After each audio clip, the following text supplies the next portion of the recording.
सभी को नमस्कार। मैं कौशल कुमार और स्वागत है आपका हमारे चैनल स्टडी विद कौशल में। आज हम लोग पढ़ने जा रहे हैं इंडियन ज्योग्राफी का टॉपिक भारत की प्रमुख नदियाँ। भारत की प्रमुख नदियाँ, ये वीडियो 2 पार्ट में आएगा। आज इस वीडियो का पहला पार्ट है जिसमें हम लोग पढ़ेंगे हिमालयी नदी तंत्र, यानी कि हिमालय से निकलने वाली नदियाँ, जिसमें सिंधु नदी तंत्र, गंगा नदी तंत्र और ब्रह्मपुत्र नदी तंत्र को आज हम लोग पढ़ेंगे। पूरे डिटेल में अच्छे से पढ़ेंगे। इससे जितने तरह के क्वेश्चन एग्जाम में पूछे जाते हैं उन सारे क्वेश्चंस को यहाँ पर डिस्कस किया जाएगा। तो चलिए सबसे पहले स्टार्ट करते हैं हमारा भारत की प्रमुख नदियाँ। हाँ, इसका पार्ट 2 आएगा जो कि कल आएगा, इसका पार्ट 2, जिसमें हम लोग पढ़ेंगे प्रायद्वीपीय भारत की नदियाँ। प्रायद्वीपीय भारत की नदियाँ में 2 है, एक तो पश्चिम की ओर बहने वाली नदियाँ और एक पूर्व की ओर बहने वाली नदियाँ। इसको हम लोग जनरली बहुत सारा चीज़ जान चुके हैं पहले से भी, तो इसमें ज़्यादा कुछ हम लोग को पढ़ना नहीं है। हिमालयी नदी तंत्र अगर आप पढ़ लिए तो आप इसमें बहुत नॉलेज गेन करेंगे, जो एग्ज़ाम में इससे काफ़ी क्वेश्चन पूछा जाता है। चलिए स्टार्ट करते हैं बिना लेट किए आज का टॉपिक, भारत की प्रमुख नदियाँ। देखिए, नदियाँ जो होती हैं वो एक निश्चित धारा के साथ आगे बढ़ती हैं, इसलिए जल के एक निश्चित धारा के में प्रवाह को अपवाह कहते हैं। यानी कि जल जो है अपने एक निश्चित धारा में बहती है, उसे अपवाह कहते हैं। लेकिन जब धाराओं जब धारा बहुत सारी धाराएं उसमें जुड़ जाती है तो उसे अपवाह तंत्र कह देते हैं। यानी कि धाराओं के तंत्र को, यानी कि नेटवर्क को, जाल को हम लोग अपवाह तंत्र बोल देते हैं। अगर सिर्फ गंगा नदी की बात करें, मान लीजिए एग्जाम्पल गंगा नदी की बात करें, तो ये इसका अपवाह है। क्या है? अपवाह, क्योंकि इसका धारा का डायरेक्शन बता रहा है। लेकिन इसमें रामगंगा नदी, घाघरा नदी, गंडक नदी, गोमती नदी, ठीक है, कोशी नदी, महानंदा, इधर से आपका यमुना नदी, चंबल नदी, बेतवा नदी, सोन, टोन, जो भी जितना भी नदी है आपका सारा अगर मिल जाए तो इसमें एक नेटवर्क बना लिया और इसको बोलेंगे अपवाह तंत्र। क्या बोलेंगे? अपवाह तंत्र। ठीक है, तो धाराओं के नेटवर्क को अपवाह तंत्र कहते हैं। यहाँ तक कोई दिक्कत नहीं। अब समझिए, अगर बड़ी नदियाँ अपवाह तंत्र बना रही है, अपवाह क्षेत्र बना रही है, तो उसे कहते हैं नदी द्रोणी, या इंग्लिश में इसी को कहते हैं रिवर बेसिन। लेकिन वहीं अगर छोटी नदियाँ या छोटे नाले अगर अपना अपवाह क्षेत्र बना रहे हैं, उसे कहते हैं जल संभर या वाटर शेड, इसे कहा जाता है। इनसे भी क्वेश्चन एग्जाम में पूछ लिया जाता है कि जल संभर किसे कहा जाता है, तो छोटी नदियों द्वारा बनाया गया अपवाह क्षेत्र जल संभर कहा जाता है, वाटर शेड कहा जाता है। और बड़ी नदियों के द्वारा बनाया गया अपवाह क्षेत्र नदी द्रोणी कहलाता है। चलिए अब स्टार्ट करते हैं भारत की नदी तंत्र। भारत की नदी तंत्र को समझते हैं। 3 पार्ट में इसको डिवाइड किया गया है। एक हिमालयी नदी तंत्र, जो हिमालय से निकलती है नदियाँ, दूसरा प्रायद्वीपीय नदी तंत्र, और तीसरा अंतःस्थलीय नदी तंत्र। इस 3 पार्ट में डिवाइड किया गया है। हिमालयी नदी तंत्र जो हिमालय से नदियाँ निकलेंगी, जिसमें प्रमुख है सिंधु नदी तंत्र, गंगा नदी तंत्र, ब्रह्मपुत्र नदी तंत्र। और प्रायद्वीपीय नदी तंत्र को सुविधानुसार 2 पार्ट में डिवाइड किया गया है। एक पश्चिम की ओर बहने वाली नदियाँ, जिसमें हो जाएगा नर्मदा, ताप्ती, माही, साबरमती, ठीक है। और एक है पूर्व की ओर बहने वाली नदियाँ, जिसमें हो जाएगा महानदी, गोदावरी, कृष्णा, कावेरी, ठीक है, महानदी, गोदावरी, कृष्णा, कावेरी। अंतःस्थलीय नदी तंत्र क्या होता है कि जो नदी समुद्र तक नहीं पहुंचा पाती है अपने जल को, वे नदियां जो समुद्र तक अपना जल नहीं पहुंचा पाती, बीच में ही विलुप्त हो जाती है या ख़त्म हो जाती है, नदी का पानी सूख जाता है। इसका एकमात्र एग्जाम्पल है लूनी नदी, ठीक है। और लूनी नदी जो है कच्छ के रण में, रण ऑफ कच्छ है ना, कच्छ के रण में विलुप्त हो जाती है। इसमें उतना पानी बचता नहीं है वहाँ तक, कच्छ के रण तक पहुँचते पहुँचते इसका सारा पानी समाप्त हो जाता है। और ये नदी, लूनी नदी, अरब सागर में अपना पानी नहीं गिरा पाती है, कच्छ के रण में ही विलुप्त हो जाती है। आपसे पूछता है विलुप्त होने वाली नदी कौन है? लूनी नदी। इसलिए इसको अंतःस्थलीय नदी तंत्र भी कह दिया जाता है। आज हम लोग पढ़ेंगे हिमालयी नदी तंत्र, जिसमें सिंधु नदी तंत्र, गंगा नदी तंत्र और ब्रह्मपुत्र नदी तंत्र के बारे में काफ़ी डिटेल में पढ़ेंगे। तो चलिए आगे बढ़ते हैं। हाँ, एक चीज़ और, जो पश्चिम की ओर बहने वाली नदियां हैं वो अपना पानी कहाँ गिराएगी? अरब सागर में गिराएगी। और जो पूर्व की ओर बहने वाली नदियां हैं वो अपना पानी बंगाल की खाड़ी में गिराएगी। एक चीज़ और बताए थे, जो भी नदी बंगाल की खाड़ी में अपना नदी गिराएगी वो डेल्टा बनाती है, डेल्टा बनाती है। और जो नदी अरब सागर में अपना पानी गिराती है वो नदी एस्चुअरी बनाती है, एस्चुअरी बनाती है या ज्वार नद मुख बनाती है। चलिए आज का टॉपिक, जो मेन टॉपिक है, हिमालयी नदियाँ, हिमालय की नदियाँ। देखिए हम लोग इसको समझते हैं, इसको पढ़ने से पहले थोड़ा सा समझेंगे हिमालय के बारे में। फ़ोटो कहाँ गया, फ़ोटो देख के हम लोग समझेंगे। यहाँ पर देखिए, ये है हिमालयी नदी तंत्र, जिसमें सिंधु, गंगा नदी या जो भी नदी है, ब्रह्मपुत्र नदी तंत्र के बारे में पढ़ेंगे। उसको काफ़ी डिटेल में पढ़ा जाएगा, उसको काफ़ी डिटेल में पढ़ा जाएगा। सबसे पहले हम लोग पढ़ते हैं यहाँ पर हिमालयी नदी तंत्र। देखिए, हिमालय में 3 नदियाँ ऐसी हैं जो हिमालय के उत्थान से पहले भी वहाँ बहती थी, और ऐसी नदियों को हम पूर्ववर्ती नदियाँ कहते हैं। मतलब जिस समय हिमालय नहीं बना था, हिमालय तो एक नवीन पर्वत है, हिमालय के बनने से पूर्व यहाँ की 3 नदियाँ पहले से वहाँ बह रही थी। हिमालय आया, हिमालय में का उत्थान हुआ, लेकिन नदियाँ अपना रास्ता नहीं बदली। उन 3 नदियों का नाम है सिंधु नदी, सतलज नदी और ब्रह्मपुत्र नदी। पूर्ववर्ती नदी से आशय क्या है? तीनों नदियाँ हिमालय के उत्थान से पूर्व तिब्बत के मानसरोवर झील के पास निकलती थी और तेथिस सागर में अपना जल गिराती थी। हम पहले बताए थे, जब आप मेरा हिमालय का वीडियो पढ़िएगा तो वहाँ आपको समझ में आएगा तेथिस सागर क्या होता है। तेथिस सागर में ये अपना जल को गिराती थी, ठीक है। और एक चीज़ और समझिएगा कि हिमालय के उत्थान के बावजूद भी ये नदियाँ जो है अपना स्थान नहीं बदली। हिमालय के उत्थान के बावजूद भी नदियों ने अपना स्थान नहीं बदला, अपनी जगह पर ही बढ़ती रही। अर्थात निश्चित रूप से पूर्ववर्ती नदियाँ पर्वतों को काटती रहीं तथा इस क्रम में बहुत ही संकरी एवं गहरी घाटी का निर्माण कर दी, जिसे हम लोग आज गार्ज कहते हैं। गार्ज कहते हैं। गार्ज समझिए होता क्या है। सबसे पहले मान लीजिए कि हिमालय इतना छोटा था और यहाँ से कोई एक नदी ऐसे करके बह रही है। कोई भी नदी आप समझ लीजिए यहाँ से बह रही है, ठीक है। अब क्या हुआ?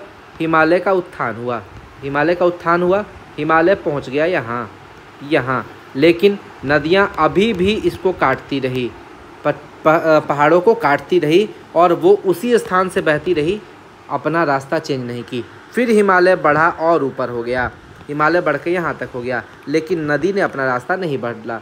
तो ये जो गहरी खाई, ठीक है, सकरी एवं गहरी घाटी का जो निर्माण कर दी, इसी घाटी को बोलते हैं गार्ज। या इसी को देखिए, जब आप ऐसे देखिएगा तो गार्ज आपको ऐसा दिखेगा, ऐसा देखने में आपको लग रहा है ना आई आकार का। तो ये आई आकार की घाटी भी बोलते हैं गार्ज को हम लोग आई आकार की घाटी भी बोलते हैं, ठीक है। हिमालय के बहुत सारे गार्ज हैं, तो मेनली 3 गार्ज को समझ लेते हैं। सिंधु गार्ज कहाँ बनता है? तो जम्मू कश्मीर में सिंधु नदी पर बनता है सिंधु गार्ज, और गिलगित के पास नहीं, जम्मू कश्मीर में कोई जगह है वहाँ पर बनाती है। देखिए, इसको थोड़ा सा सुधार लीजिए। जम्मू कश्मीर में एक जगह है, आगे बताएंगे, इसलिए इसको हम ब्लैक छोड़ दे रहे हैं। कहाँ पर गार्ज बनाती है उस जगह को भी आपको याद रखना है। जम्मू कश्मीर में एक जगह है वहाँ पर गार्ज बनाती है, वो हम आगे बताने वाले हैं, ठीक है। उसके बाद समझिए सिपकिला गार्ज हिमाचल प्रदेश में बनेगा सतलज नदी पर सिपकिला गार्ज बनेगा। और दिहांग गार्ज बनेगा अरुणाचल प्रदेश में ब्रह्मपुत्र नदी पर। समझिए, गार्ज कभी भी बनता है तो वो तभी बनता है जब नदियाँ पहाड़ों को काटती है। जैसे यहाँ पर सिंधु गार्ज कब बनेगा? जब वो हिमालय के पहाड़ियों को काटेगी, हिमाचल प्रदेश में सिपकिला गार्ज बन रहा है, वहाँ पर भी वो हिमालय के पहाड़ियों को काट रही है। अरुणाचल प्रदेश में भी आपका वृहत हिमालय को काटती है और दिहांग गार्ज का निर्माण करती है। तो ये गार्ज बनने की प्रक्रिया है, एक दिन में नहीं होता है, इसमें करोड़ों वर्ष लग जाते हैं, लाखों वर्ष लग जाते हैं। और एक चीज़ समझिएगा कि ये नदी कब तक काटते रहेगी इन पहाड़ों को? तब तक काटते रहेगी जब तक कि समुद्र का लेवल प्राप्त ना कर ले। जिस समय वो समुद्र का लेवल प्राप्त कर लेगी, उस समय वो पहाड़ों को काटना छोड़ देगी। आगे बढ़ते हैं। हिमालय से बहने वाली ये 3 नदियाँ कौन कौन बताए थे? सिंधु नदी, सतलज नदी और ब्रह्मपुत्र नदी, ठीक है। ये 3 नदियाँ अंतर्राष्ट्रीय नदियाँ हैं, ठीक है। यानी कि तीनों में से प्रत्येक 3 देशों से होकर गुजरती है। तीनों जो है, सिंधु नदी, सतलज नदी और ब्रह्मपुत्र नदी, 3 देश से होकर गुजरती है। सिंधु नदी आपका चीन, भारत और पाकिस्तान। सबसे पहले चीन के बाद भारत में प्रवेश करेगा, फिर पाकिस्तान में प्रवेश करेगा। सतलज नदी का बात करें तो ये चीन, भारत और पाकिस्तान, ये भी आपका चीन, भारत और पाकिस्तान। उसी तरह ब्रह्मपुत्र नदी चीन, भारत और बांग्लादेश, इस 3 देशों से होकर गुजरता है, इसलिए ये अंतर्राष्ट्रीय नदियां हैं। क्या है? अंतर्राष्ट्रीय नदियां। अब एक एक करके पढ़ेंगे। इसमें हम लोग हिमालयी नदी को 3 तंत्र में डिवाइड किए हैं, सिंधु नदी तंत्र, गंगा नदी तंत्र, ब्रह्मपुत्र नदी तंत्र। तो सबसे पहले हम लोग पढ़ लेते हैं सिंधु नदी तंत्र, सिंधु नदी तंत्र, ठीक है। सिंधु नदी तंत्र में टोटल 6 नदी है। कितना नदी है? टोटल 6 नदी है। एक तो हो गया आपका सिंधु नदी, ठीक है, जिसको इंडस रिवर बोलते हैं। अंग्रेज लोग इसको इंडस रिवर बोलते थे और यही इंडस के नाम पर हिंदुस्तान पड़ा है, हिंदुस्तान, ठीक है। हिंद, इंडस, हिंडस, इंडस से हिंडस बन गया, हिंडस से हिंदुस्तान बन गया, ठीक है। अब देखिए सिंधु नदी और पंचनद, पंचनद, पंचनद किसको बोलते हैं? झेलम, चिनाब, रावी, व्यास, सतलज। झेलम, चिनाब, रावी, व्यास, सतलज। शॉर्ट ट्रिक इसका हम एक बार बताए थे, झे चिरावस, झे चिरावस, झेलम, चिनाब, रावी, व्यास, सतलज, झे चिरावस। अब समझिएगा सबका पुराना नाम, जब आप हिस्ट्री पढ़िएगा तो इन नदियों का पुराना नाम भी पूछता है। तो झेलम नदी का पुराना नाम है वितस्ता या हाइडेस्पीज, या हाइडेस्पीज, इसी को वितस्ता बोलते हैं या इसी को हाइडेस्पीज, हाइडेस्पीज भी बोल देते हैं। चिनाब का पुराना नाम है अस्किनी, अस्किनी। रावी का पुराना नाम है पुरुषैनी या पुरुषनी, कहीं कहीं पुरुषनी दिया रहता है, कहीं कहीं पुरुषैनी दिया रहता है, ठीक है। व्यास नदी का पुराना नाम है विपासा, व्यास नदी का पुराना नाम है विपासा। और सतलज नदी का पुराना नाम है सतुद्री या सुतुद्री, कहीं कहीं सुतुद्री दिया रहेगा, कहीं कहीं सतुद्री दिया रहेगा, तो कंफ्यूज नहीं होना है। सतलज नदी का पुराना नाम सतुद्री है। और समझिएगा, और यहाँ समझिएगा, देखिए ये जो 5 नदियाँ हैं, झेलम, चिनाब, रावी, व्यास और सतलज, इसको मैप में समझते हैं। देखिए यहाँ पर मैप में समझते हैं। मैप में अगर आपने समझ लिया तो आपको कहीं भी कोई दिक्कत नहीं होने वाला है। सिंधु नदी की लंबाई कितनी है? 2880 किलोमीटर। लेकिन सिंधु नदी यहाँ पर आपका बोखड़ चू हिमनद से निकलती है। यहाँ आपका देखिए ये है आपका मानसरोवर झील, मानसरोवर झील तिब्बत में पड़ता है। उसी के बगल में यहाँ पर है राकसताल झील और उसी के बगल में यहाँ पर है बोखड़ चू हिमनद, बोखड़ चू हिमनद। तो बोखड़ चू हिमनद से यहाँ सिंधु नदी आई, यहाँ तक तिब्बत का पार्ट है, तिब्बत का पार्ट है। उसके बाद यहाँ से वो भारत में प्रवेश करी। तो भारत में प्रवेश कहाँ से करती है? दमचौक। ये क्वेश्चन पूछता है कि सिंधु नदी भारत में कहाँ से एंट्री करती है? दमचौक से एंट्री करती है। और देखिए एक चीज़ और, सबसे इंटरेस्टिंग चीज़ यहाँ तो मैं लिखना भूल ही गया, यहाँ पर एक श्रेणी है लद्दाख और यहाँ एक श्रेणी जास्कर। तो लद्दाख और जास्कर के बीच से सिंधु नदी निकलती है, यानी कि यहाँ याद रखिएगा, इधर है लद्दाख श्रेणी और इधर है जास्कर श्रेणी। इस दोनों के बीच से होते हुए सिंधु नदी निकलती है पूर्व से पश्चिम दिशा की ओर, पूर्व से पश्चिम दिशा की ओर जाती है। और यहाँ पर एक दक्षिणावर्त मूर्ति है, यहाँ पर दक्षिणावर्त मूर्ति है और फिर यहाँ पर भारत से बाहर निकल जाती है। तो पूछेगा सिंधु नदी भारत से बाहर कहाँ निकलती है? चिल्लास, चिल्लास के पास, चिल्लास के पास सिंधु नदी भारत से बाहर निकल जाती है और आगे बढ़ जाती है। तो ये तो हो गया सिंधु नदी के बारे में। और यहाँ पर है आपका सिंधु नदी के पास, यहाँ पर एक लेह शहर है, लेह, जो सिंधु नदी के दाएं तट पर है। कमेंट कीजिएगा दाएं है कि बाएं है, हमको डाउट हो रहा है इसलिए आप लोग से पूछ रहे हैं, ठीक है। अब देखिएगा यहाँ पर, अब यहाँ एक नदी है जो कि राकसताल झील से निकलती है। राकसताल भी तिब्बत में है। राकसताल से एक नदी निकलती है जिसका नाम है सतलज नदी और ये आगे बढ़ते बढ़ते यहाँ पर आपका चिनाब में मिल जाती है। यहाँ पर है चिनाब नदी, ऐसे बढ़ती है, बढ़ते बढ़ते यहाँ पर आगे बढ़ जाती है, ठीक है। चिनाब नदी सिंधु नदी की सबसे लंबी सहायक नदी है। चिनाब नदी सिंधु नदी की सबसे लंबी सहायक नदी है, ये भी आपको याद रखना है, ठीक है। उसके बाद यहाँ पर है झेलम नदी और यहाँ पर है रावी नदी, ठीक है। तो यहाँ पर टोटल कितनी नदी होगी? सिंधु, झे चिरावस, झे चिरावस ट्रिक बताए थे, उत्तर से दक्षिण की ओर यही इसका क्रम है, उत्तर से दक्षिण की ओर क्रम है। झेलम, चिनाब, रावी, व्यास, सतलज। बार बार बोलिएगा, बार बार बोलिएगा तो आपको याद होगा। अब देखिए सिंधु नदी सिर्फ इतना दूर भारत में है, यानी कि सिर्फ और सिर्फ कितना दूर भारत में? यहाँ से यहाँ तक। तो ये कितना किलोमीटर है? 1114 किलोमीटर, यानी कि सिंधु नदी सिर्फ 1114 किलोमीटर भारत में है, बाकी टोटल लंबाई 2880 किलोमीटर है। तो इतना दूर वो तिब्बत में है और इतना दूर पाकिस्तान में है, यानी कि सिंधु नदी पूरा का पूरा भारत में नहीं है, इसका कुछ पार्ट भारत में है। तो भारत की लंबाई भी आपको याद रखना है और सिंधु नदी की सबसे पूरी लंबाई भी आपको याद रखना है। पंजाब, एक चीज़ सुने होंगे पंजाब, पंजाब का मतलब क्या होता है? 5 दोआबों की भूमि, 5 दोआबों की भूमि। जहाँ भी दोआब होगा वहाँ पर नई जलोढ़ मिट्टी पाई जाएगी, नई जलोढ़ मिट्टी पाई जाएगी और वो काफ़ी उपजाऊ क्षेत्र माना जाता है। तो पंजाब में 5 दोआब क्षेत्र है, यानी कि 2 नदियों के मिलने से एक दोआब बनता है। तो देखिए यहाँ पर सिंधु नदी और झेलम नदी के मिलने से यहाँ पर एक दोआब बन गया, फिर झेलम और चिनाब के मिलने से दूसरा दोआब बन गया, फिर यहाँ पर रावी नदी, चिनाब और रावी से तीसरा बन गया, फिर रावी और व्यास से आपका चौथा हो गया, और फिर आपका लास्ट में है व्यास और सतलज से 5वां दोआब बन गया। इन 5 दोआब को आपको याद रखना है। यही 5 दोआब से पंजाब क्षेत्र बना है, पंजाब। और याद रखिएगा, आप लोग सोचते होंगे पंजाब सिर्फ भारत में है, तो भाई पूरा पंजाब, ये पूरा पंजाब ही था पहले। इसका पंजाब का ये वाला पार्ट पाकिस्तान चला गया और ये वाला पार्ट इंडिया में है, यानी कि पंजाब का कुछ पार्ट पाकिस्तान चला गया और कुछ पार्ट भारत में है। अब समझिए कि इन 5 नदी कौन कौन सा दोआब बनाती है। सिंधु और झेलम के बीच में जो 1 नंबर लिखे थे वो है सिंध सागर दोआब, सिंध सागर दोआब, ठीक है। तो सी से याद रखिएगा, सी से सिंधु, सी से सिंध सागर, ठीक है। आगे झेलम और चिनाब के बीच में याद रखिएगा, ची से चिनाब, ची से चाज, चाज दोआब, चाज दोआब, ऐसे करके याद रखिएगा। अब देखिए रावी और चिनाब, रावी का रॉ ले लिया, चिनाब का चौ ले लिया, तो रॉ चौ ना, रचना दोआब। तो रचना में रॉ से रावी, चौ से चिनाब। बारी दोआब, बौ से हो गया व्यास और रॉ से रावी, यानी कि व्यास और रावी के बीच में बारी दोआब है।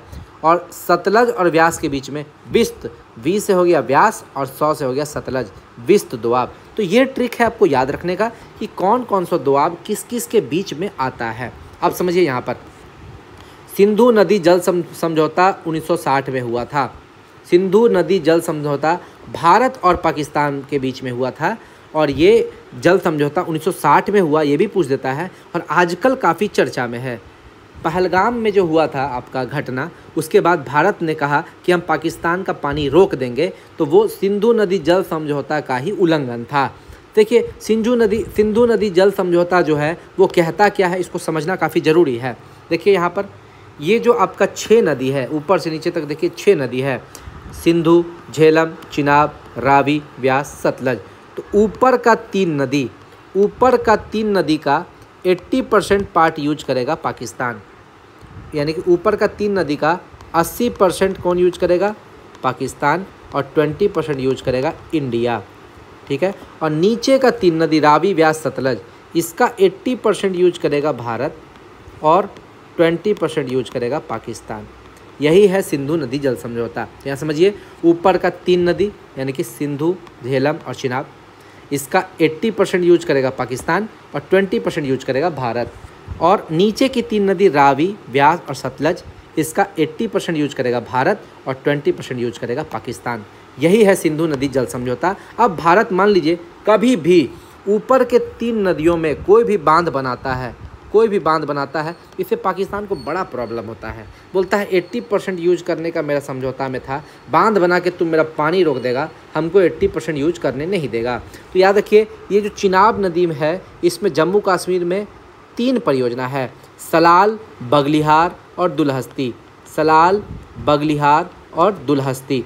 तो बड़ा दिक्कत होता है पाकिस्तान को कि भाई परियोजना क्यों बना रहे हो यार, क्यों बांध बना रहे हो। झेलम नदी में भी आपका उड़ी परियोजना और तुलबुल परियोजना है, ठीक है, तुलबुल परियोजना है, इससे भी पाकिस्तान को काफ़ी दिक्कत होता है। तो ये आपको याद रखना है कि क्यों भाई समझौता है तभी उसको दिक्कत होता है। और ये समझौता पूछ देगा कौन करवाया था, भाई मीडिएटर कौन था, भारत और पाकिस्तान को मीडिएटर कौन था, तो विश्व बैंक था, वर्ल्ड बैंक। और एक चीज़ और याद रखना है जो यहाँ पर हम बताना छूट गया है, याद रखिएगा, उस समय भारत और पाकिस्तान की तरफ से कौन कौन थे।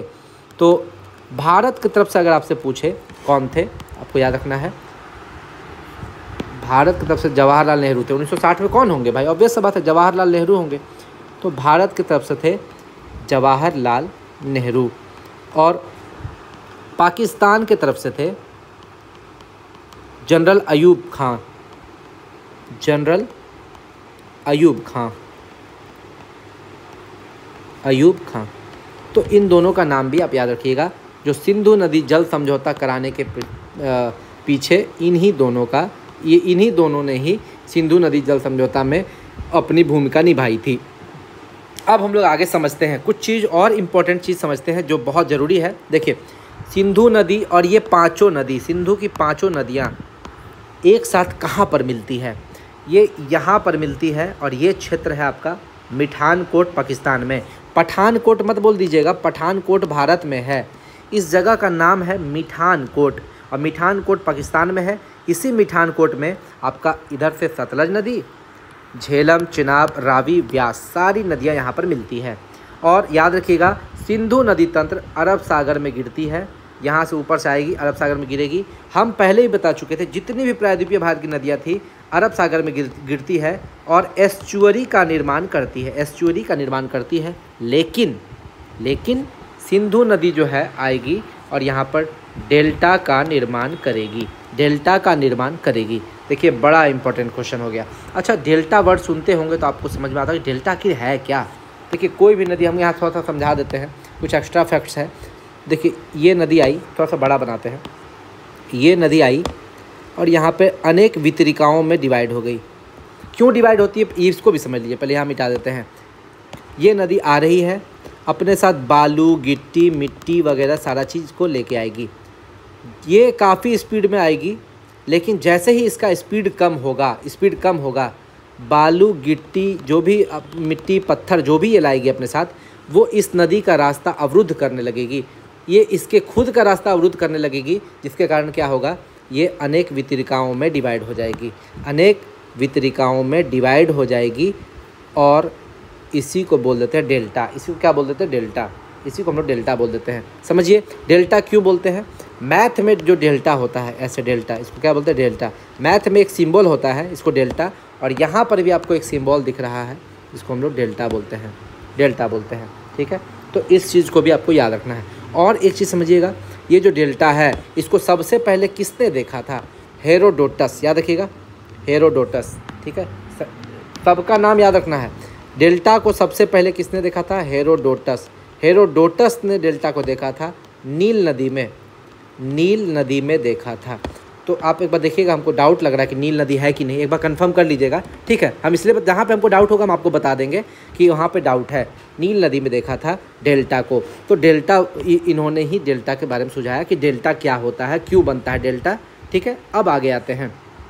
अब समझिए, यहाँ पर जहाँ पर ये सिंधु नदी डेल्टा बनाएगी, उसी के जस्ट किनारे, यानी कि सिंधु नदी के मुहाने पर, मुहाना मतलब जहाँ पर वो अरब सागर से मिलता है उसको मुहाना बोलते हैं, मुहाने पर पाकिस्तान का कराची शहर बसा हुआ है, पाकिस्तान का कराची शहर बसा हुआ है।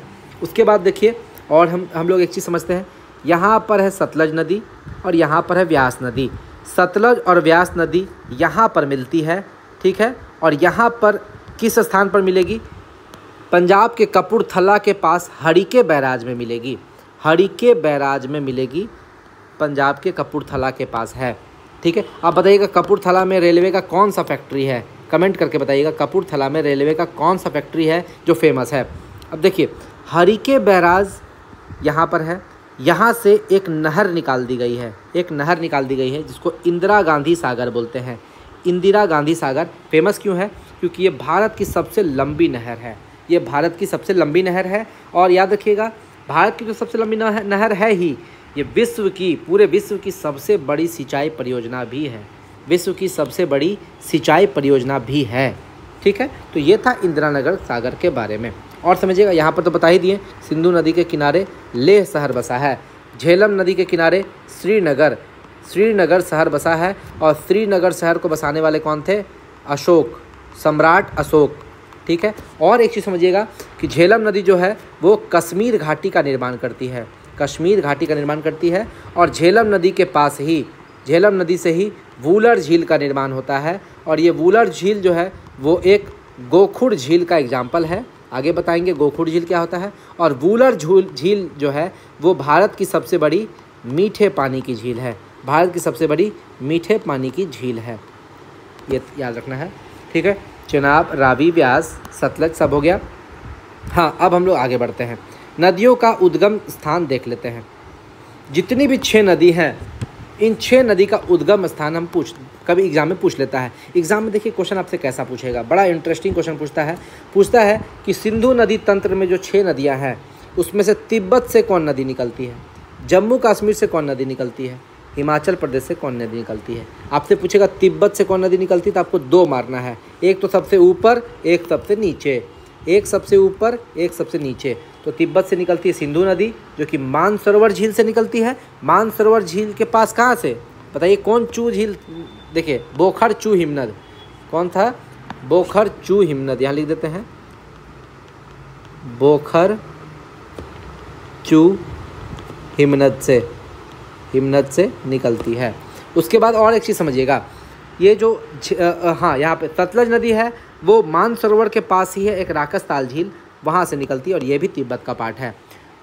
झेलम नदी जो है वो बेरी नाग के समीप, जम्मू कश्मीर में बेरी नाग के समीप एक शेषनाग झील है, वहीं से झेलम नदी निकलता है, वहीं से झेलम नदी निकलता है।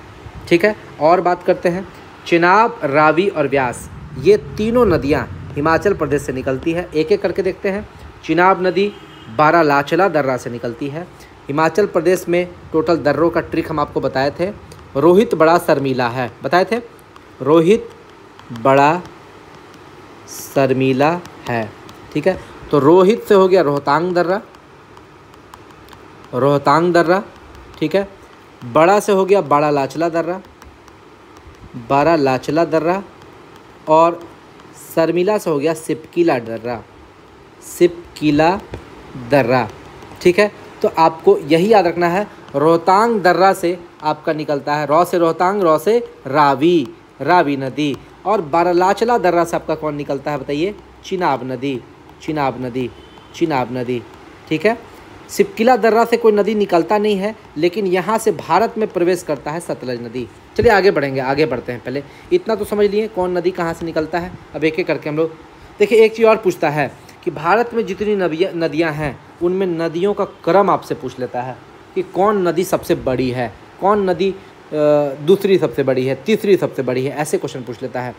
अगर आपसे ऑप्शन ऐसा दे कि निम्नलिखित में से भारत की सबसे बड़ी नदी कौन है, भारत की, लेकिन अगर सिर्फ पूछे निम्नलिखित में से बड़ी नदी कौन है, तो ब्रह्मपुत्र नदी का लंबाई है 2900 किलोमीटर, सिंधु नदी का लंबाई है 2880 किलोमीटर, गंगा नदी का लंबाई है 2525 किलोमीटर, गोदावरी नदी का लंबाई है 1465 किलोमीटर, सतलज नदी का लंबाई है 1450 किलोमीटर, कृष्णा नदी का लंबाई है 1400 किलोमीटर, और यमुना नदी का लंबाई है 1376 किलोमीटर।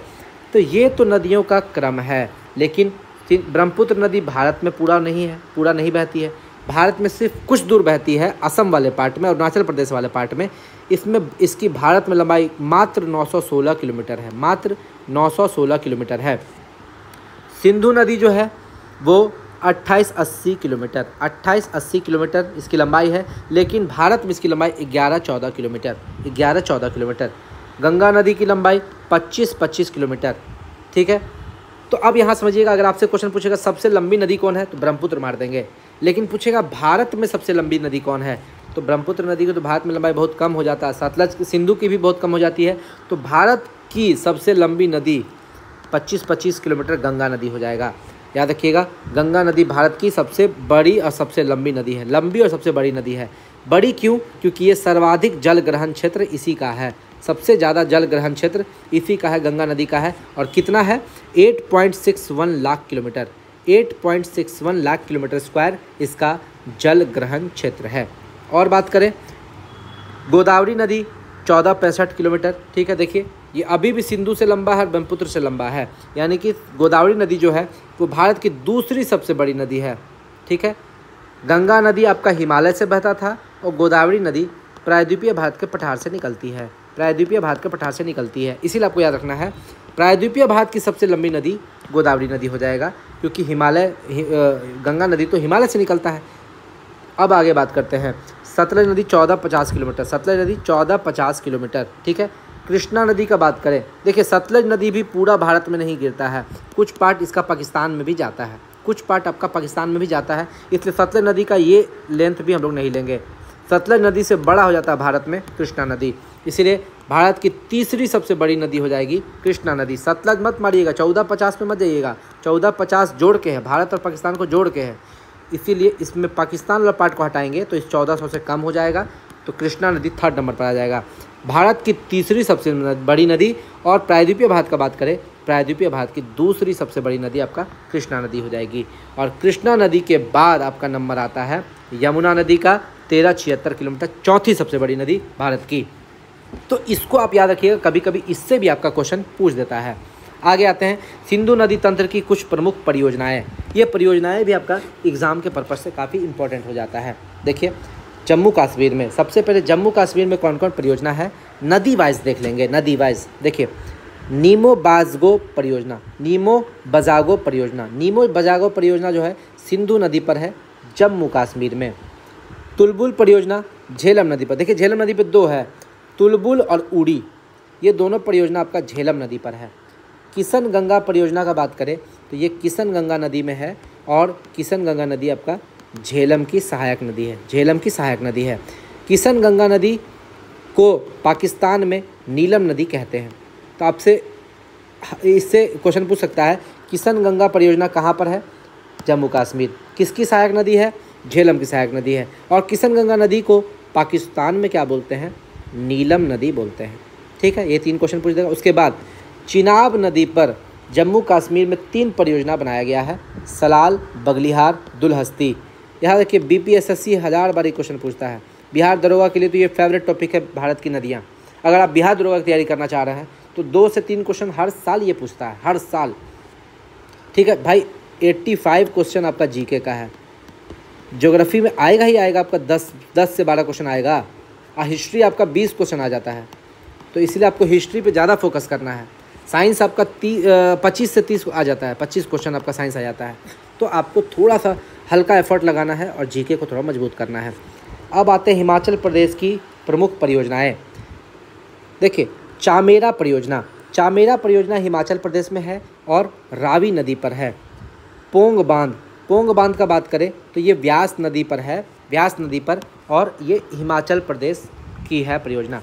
पोंग बांध हम लोग बनाए तो देखिए जहाँ पर भी आप बांध बनाइएगा, जहाँ पर भी आप बांध बनाइएगा, मान लीजिए कि ये नदी ऐसे बह रही है, ऐसे बह रही है, यहाँ पर आप बांध बना दिए तो इसके पीछे एक जलाशय का निर्माण हो जाएगा, क्योंकि पानी तो रुक गया, बांध बनाने से पानी रुक गया, तो वहाँ पर एक झील या जलाशय का निर्माण हो जाएगा। तो याद रखिएगा पोंग बांध बनाने से एक जलाशय का निर्माण हो गया है जिसका नाम है महाराणा प्रताप सागर, महाराणा प्रताप सागर जलाशय। इसका अगर किसी को कुछ फैक्ट पता है तो आप कमेंट कीजिएगा, इसका अगर आपको कोई फैक्ट पता है तो आप कमेंट कीजिएगा। आगे बात करते हैं पंजाब में बांध देख लेते हैं। पंजाब में आपका रावी नदी पर थीन बांध बनाया गया है, थीन बांध। ठीक है, और ये रावी नदी पर थीन बांध जो है वो जम्मू कश्मीर और पंजाब की सीमा पर, जम्मू कश्मीर और पंजाब की सीमा बनाती है। याद रखिएगा जो थीन बांध है इसी को महाराणा रंजीत सिंह बांध भी कहते हैं।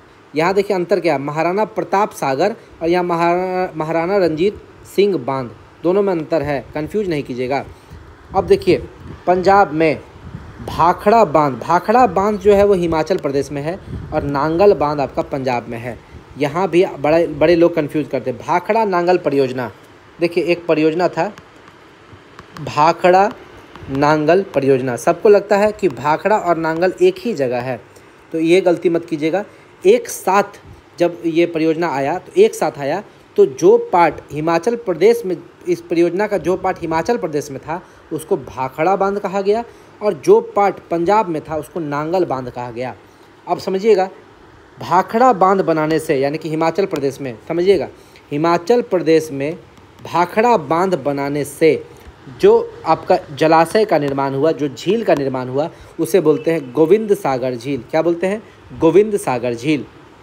और ये गोविंद सागर झील हिमाचल प्रदेश में है और ये वर्ल्ड्स हाईएस्ट ग्रेविटी डैम है। ये आपका भाखड़ा नांगल डैम जो है ये क्या बोलते हैं, विश्व का सबसे हाईएस्ट, मतलब सबसे ऊंचाई पर स्थित ग्रेविटी डैम है। 232 की कितना इसका हाइट है, देखिए कमेंट कीजिएगा, हमको याद नहीं है, 232 है शायद मेरे हिसाब से इसका हाइट, आप देख लीजिएगा। सबसे ऊंचा ग्रेविटी डैम यही है भाखड़ा नांगल बांध। अब भाखड़ा है कि नांगल है, दोनों में इसको एक है, देख लीजिएगा आप। आगे अब सिंधु नदी, झेलम नदी, चिनाब, रावी, व्यास, सतलज। सिंधु, झेलम, चिनाब, रावी, व्यास, सतलज। अब हम सब समझा चुके हैं आपको। सिंधु नदी, देखिए सिंधु नदी तिब्बत के समीप मानसरोवर झील से निकलती है और दमचौक के पास भारत में प्रवेश करती है। बता चुके हैं, भारत में प्रवेश करती है दमचौक के पास और निकलती है चिल्लास के पास। यह लद्दाख और जास्कर श्रेणी के मध्य होते हुए पश्चिम दिशा की ओर बहती है और बुंजी बुंजी जम्मू कश्मीर नामक स्थान पर गहरे गार्ज का निर्माण करती है। हम यहाँ आपको गार्ज छोड़ दिए थे, देखिए हम आपको गार्ज छोड़ दिए थे यहाँ पर, देखिए यहाँ डैश देके छोड़ दिए थे, यहाँ लिख दीजिएगा बुंजी, बुंजी के पास गार्ज बनाती है। और ये बुंजी है आपका जम्मू कश्मीर में, बुंजी जम्मू कश्मीर के पास गार्ज का निर्माण करती है, ये भी आपको याद रखना है। ठीक है, आगे बढ़ते हैं, आगे हम लोग बढ़ते हैं। उसके बाद बुंजी जम्मू कश्मीर में के नामक स्थान पर गहरे गार्ज का निर्माण करती है। इसके बाद यह चिल्लास नामक स्थान से दक्षिण की ओर मुड़ जाती है और पाकिस्तान में प्रवेश कर जाती है। चिल्लास से वो मुड़ जाती है पाकिस्तान में। सिंधु नदी की सहायक नदियाँ, सिंधु नदी और इसकी सहायक नदियाँ सिंधु नदी से पाकिस्तान के मिठान कोट में मिलती है, पाकिस्तान के मिठान कोट में मिलती है। उसके बाद इसके बाद सिंधु नदी अरब सागर में डेल्टा का निर्माण करती है, और जहाँ पर ये डेल्टा का निर्माण करती है उस मुहाने पर कराची शहर स्थित है।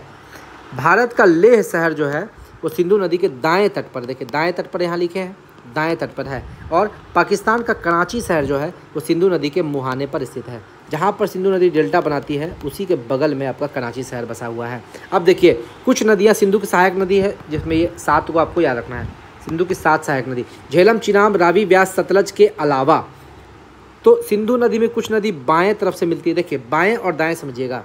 मान लीजिए कि कोई नदी इस डायरेक्शन में बह रही है, पूर्व से पश्चिम बह रही है, तो बाएं कौन होगा?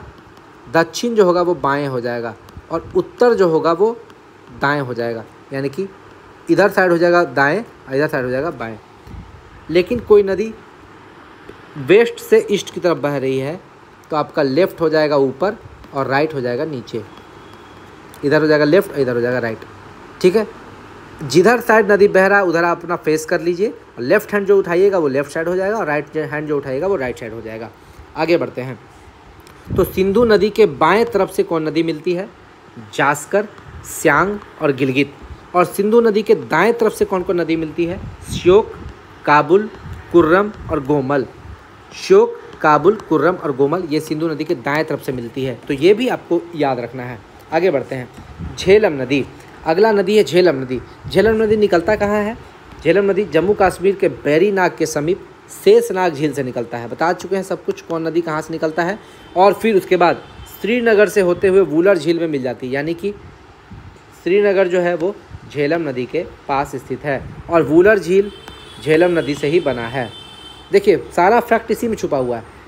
शेषनाग झील से निकली, श्रीनगर से होते हुए वूलर झील में मिल जाती है। उसके बाद वूलर झील से आगे यह भारत पाकिस्तान की सीमा के साथ साथ कुछ दूर तक चलती है, प्रवाहित होती है। इसके बाद यह नदी पाकिस्तान में चली जाती है, यानी कि ये झेलम नदी भारत और पाकिस्तान की सीमा भी बनाती है। उसके बाद देखिए, अब देखिए यही से फैक्ट पकड़ते हैं। श्रीनगर झेलम नदी के किनारे स्थित है। वूलर झील का निर्माण झेलम नदी से हुआ है, और वूलर झील जो है भारत की सबसे बड़ी मीठे पानी की झील है, ठीक है। और यह एक गोखुर झील है।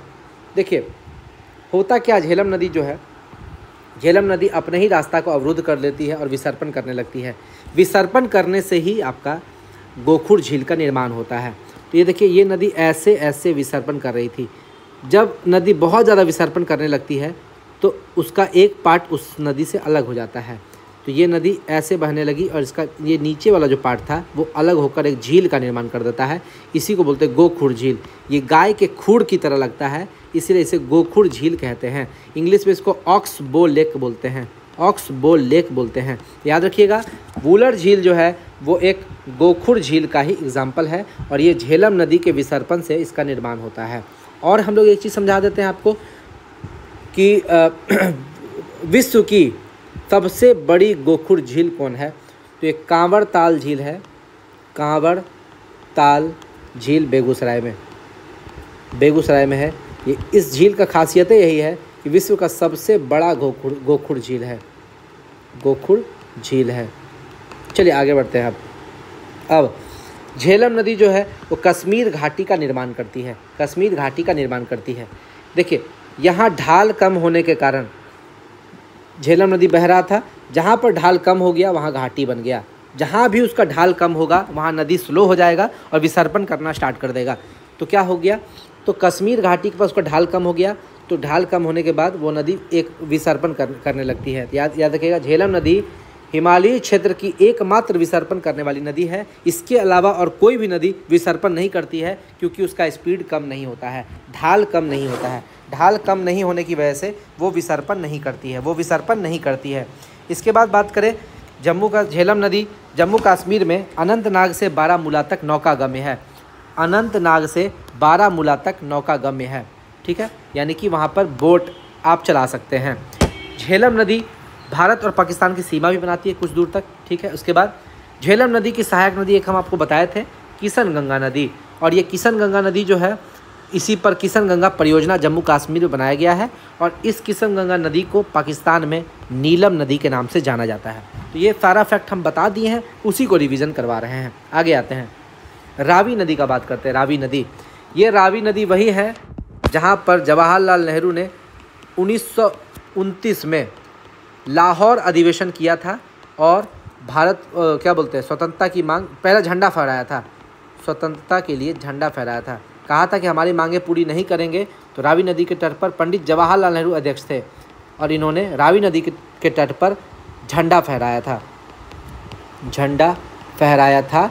और इसी के बाद जस्ट आगे 26 जनवरी 1930, ठीक है, 1930 को क्या था आपका पहला स्वतंत्रता दिवस मनाया था। यही रावी नदी है, वही रावी नदी है, दिवस मनाया था, ठीक है। तो याद रखिए, रावी नदी के तट पर ही लाहौर अधिवेशन हुआ था, इसीलिए लाहौर जो है पाकिस्तान का, वो रावी नदी के तट पर स्थित है, उसी से याद रखिएगा। रावी नदी जो है, रॉ से रावी, रॉ से रोहतांग बताए थे, रोहतांग दर्रा हिमाचल प्रदेश में बताए थे। रोहित बड़ा शर्मिला है, तो रोहतांग दर्रा, बड़ा लाचला दर्रा और सिपकिला दर्रा, ये तीनों हिमाचल प्रदेश में है। तो रोहतांग दर्रा हिमाचल प्रदेश में है, यहीं से रावी नदी निकलती है, और लाहौर शहर जो है पाकिस्तान का, वो रावी नदी के तट पर स्थित है। और इसकी रावी नदी की सहायक नदी है तवी नदी, जो कि रावी नदी की सहायक नदी है। अब देखिए, एक एग्ज़ाम में क्वेश्चन पूछा था, एनटीपीसी का एग्ज़ाम था, एनटीपीसी नहीं था, रेलवे ग्रुप डी का एग्ज़ाम था, उसका मैं क्वेश्चन देख रहा था। तो वहाँ पूछा था क्वेश्चन, तवी नदी किस राज्य में बहती है? तवी नदी, मेरा दिमाग सटक गया भाई, तवी नदी, तवा नदी तो सुने हैं, तवा नदी, ये तवा नदी आपका नर्मदा नदी की सहायक नदी, ये तवी नदी कहाँ से आ गया? हमको लगा क्वेश्चन में कुछ डाउट है, फिर हम थोड़ा सा दिमाग लगाएं। एक ट्रेन चलती है जम्मू तवी एक्सप्रेस, एक ट्रेन चलती है, उससे हम दिमाग लगाएं कि जम्मू तवी पक्का है कि जम्मू कश्मीर में होगा। तो यहाँ आप समझ जाइए कि ये जम्मू कश्मीर की ही कोई नदी होगी जो इसकी सहायक नदी होगी, तो हम जम्मू कश्मीर मार दिए थे वहाँ पे।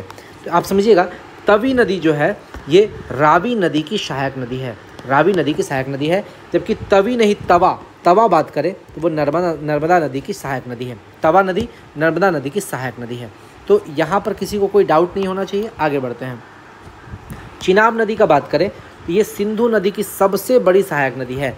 चिनाब नदी, सबका पुराना नाम भी आपको याद रखना है, किस नदी का पुराना नाम क्या है, ठीक है। चिनाब नदी का क्या, अस्किनी है ना, अस्किनी इसका पुराना नाम है, ओल्ड नेम, वो भी आपको याद रखना है। दो नदी आती है, एक नदी होती है चंद्र और एक नदी होती है भागा। ये दोनों नदी मिल के आगे बढ़ती है तो चिनाब नदी बनाती है, यानी कि चंद्र और भागा नदी के मिलने से चिनाब नदी बनती है। तो चिनाब नदी को हिमाचल प्रदेश में चंद्रभागा नदी भी कहते हैं। ये भी आपका इंपॉर्टेंट फैक्ट है, पूछा हुआ क्वेश्चन है। और चिनाब नदी कहाँ से निकलेगा? हिमाचल प्रदेश के बारालाचला दर्रा से निकलेगा। और जम्मू कश्मीर में इस चिनाब नदी पर 3 डैम बना हुआ है, सलाल, बगलिहार और दुलहत्ती परियोजना चिनाब नदी पर ही स्थित है जम्मू कश्मीर में। आगे व्यास नदी का बात करते हैं, तो व्यास का नाम क्या है? विपाशा, पुराना नाम क्या है? विपाशा, ये भी आपको याद रखना है। और देखिए, यह हिमाचल प्रदेश के व्यास कुंड से निकलती है, व्यास कुंड से निकलेगी और उसके बाद कुल्लू घाटी हिमाचल प्रदेश का निर्माण करती है। जैसे आपसे पूछेगा कश्मीर घाटी कौन बनाती है? कश्मीर घाटी, तो कश्मीर घाटी बनाती है आपका झेलम नदी, ठीक है। असम घाटी कौन बनाती है? देखिए, इस टाइप का क्वेश्चन पूछता है। असम घाटी बनाती है ब्रह्मपुत्र नदी। उसी तरह कुल्लू घाटी बनाएगी व्यास नदी, और सुरमा घाटी बनाएगी बराक नदी। सुरमा घाटी पेट्रोलियम के लिए फेमस है, पेट्रोलियम याद रखिएगा, पेट्रोलियम के भंडार हैं यहाँ पे, सुरमा घाटी बराक नदी में है। अब देखिए, ये सारा क्वेश्चन आपको घाटी वाला तो हम बता दिए। अब देखिए, ये जो नदी है व्यास नदी, ये नैना देवी के समीप धौलाधार पर्वत श्रेणी को काटेगी, काटते काटते काटते आएगी और एक गहरे गार्ज का निर्माण कर देगी। यानी कि व्यास नदी जो है वो नैना देवी के समीप धौलाधार पर्वत श्रेणी को काटती है। आपसे अगर पूछेगा कि दिहांग गार्ज का निर्माण जो ब्रह्मपुत्र नदी करती है, दिहांग गार्ज का निर्माण, वो तो दिहांग गार्ज किसको काट कर बनाती है? दिहांग गार्ज बनाती है बृहत हिमालय को काटकर, बृहत हिमालय को काटकर। उसी तरह नैना देवी के पास धौलाधार पर्वत श्रेणी को काटेगी व्यास नदी। तो कौन किसको काट रही है वो भी आपको याद रखना है।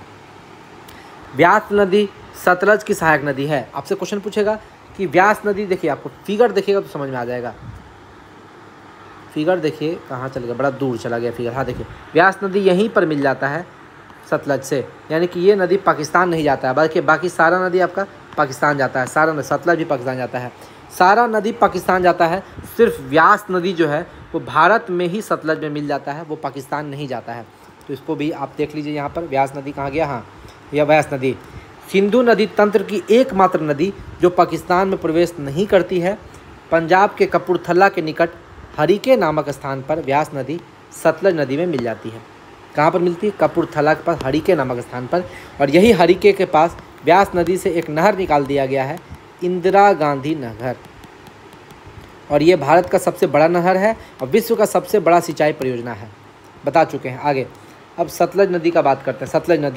सतलज नदी मानसरोवर झील के पास राकसताल झील से निकलती है और हिमाचल प्रदेश के पास सिपकिला दर्रे से भारत में प्रवेश करती है। तो हिमाचल प्रदेश का तीनों दर्रा फिर से रिवीजन कर लेते हैं। रोहतांग दर्रा, बारालाचला दर्रा और शिपकिला दर्रा। रोहतांग दर्रा से कौन नदी निकलेगी? रावी नदी। बारालाचला दर्रा से कौन नदी निकलेगी? देखिए तुरंत इधर पलट लीजिए। बारालाचला दर्रा से देखिए यहाँ पर कहाँ चला गया यार, नीचे है। बारालाचला दर्रा से निकलेगी चिनाब नदी।